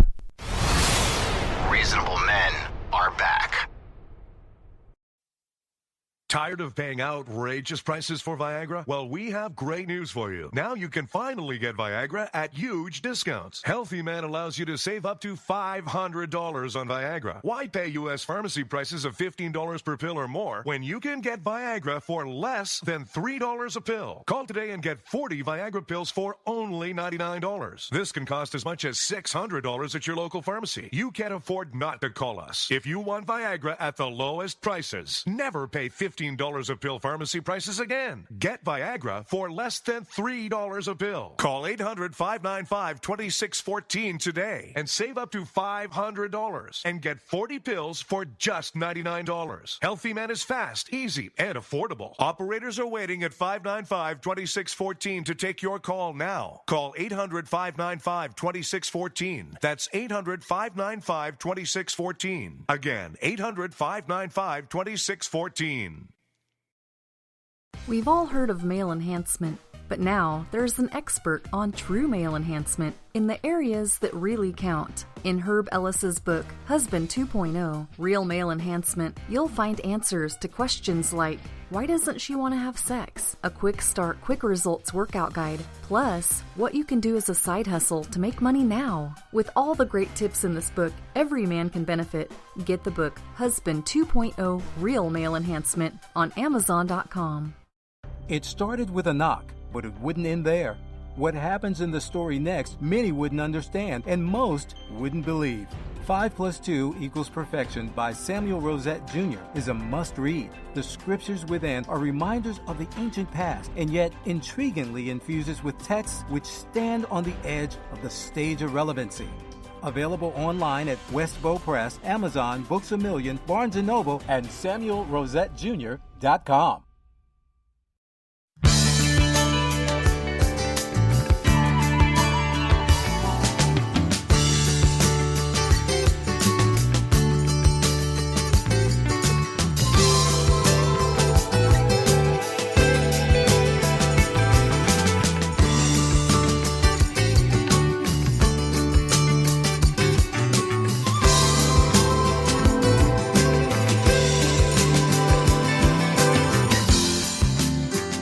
now you gotta wonder. You got two colleges. No, they didn't have. Obviously, they didn't have a whole hell of a lot of students. I mean, less than 201. I think the Vermont Woodworkers School overall, even with some of the students from Burlington College, they were still under 75 students over there. So not a lot of. So total, max maybe 250, 300 students total between two colleges, institutes of higher learning. But it's still all these wonderful institutes of higher learning, and two of them went under. Now, colleges aren't supposed to close, but you had two in one state, in one county, basically, that went under, and both of them were run by a Sanders. and now you got state investigators looking into what happened over at the Woodworkers College, run by Sanders' daughter, as well as feds looking into what happened at Burlington College, run by Sanders. Well,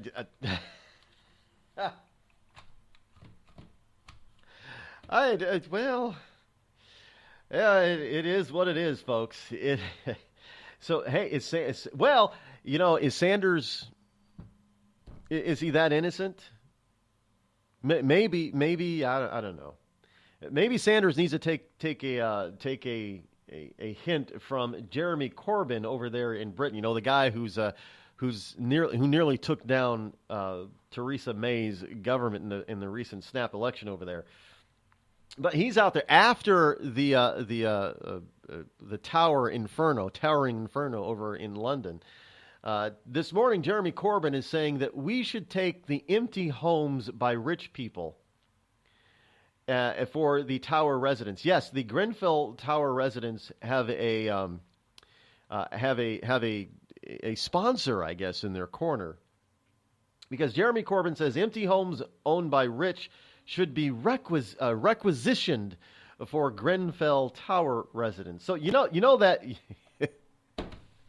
I guess that some rich, wealthy people in London, they may have flats or homes or something, and Corbyn is saying that the Grenfell Tower residents who have been made homeless by the fire should get to live in those places. Why?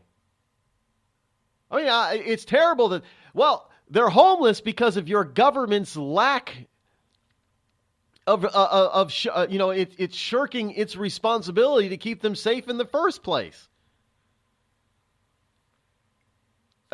So you're going to make somebody else pay for your mistake, your governmental mistake. You're going to make a private citizen pay for government's mistake.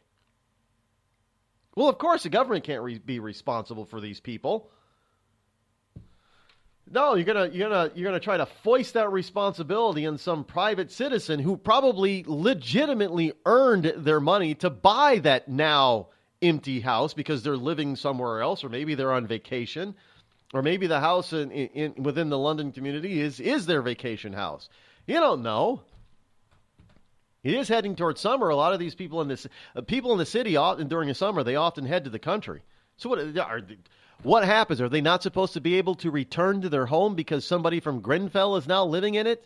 So they're stuck out there wherever they are? How does that make any sense? It doesn't make any sense. I know it doesn't make any sense. And neither does this. Finally, this morning, this doesn't make any sense either out there in California. LA Times has a story. Broke California is going to allocate nearly $50 million more dollars in their state budget, and it will go to expanding legal services for immigrants. Not just any immigrants, illegal immigrants. Because of Trump. This is Trump's fault now. It's Trump's fault that this is happening. Yes, they are going to increase it because of lawmakers approved $45 million in the state budget plan to expand legal services for illegal immigrants in response to Trump administration's call to increase deportation of illegals. Yeah, so now they're going to pay more for all their wonderful legal bills. The state is. And the state's already broke.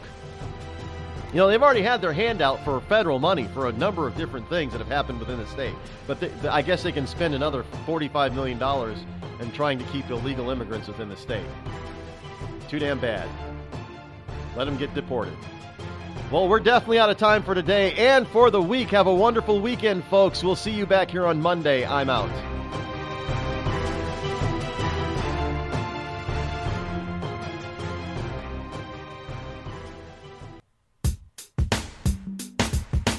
Damn, it feels good to be a Clinton. Damn, it feels good to be a Clinton. A shameless politician always plays her cards right. Got a crew for the fight on the airwaves. Left dogs in the press keep their mouths tight. Cause a Clinton never needs to explain why it is what they done or with who. A real Clinton knows that they're entitled. And you don't get to know what they do. What difference does it make? For a Clinton, what's loaded in some fat Apple file? A Clinton plays the victim for promotion. A Clinton kills it off with a smile. Damn, it feels good to be a Clinton. A server full of secrets ain't no thing. Damn, it feels good to be a Clinton. Nothing ever hits with the sting.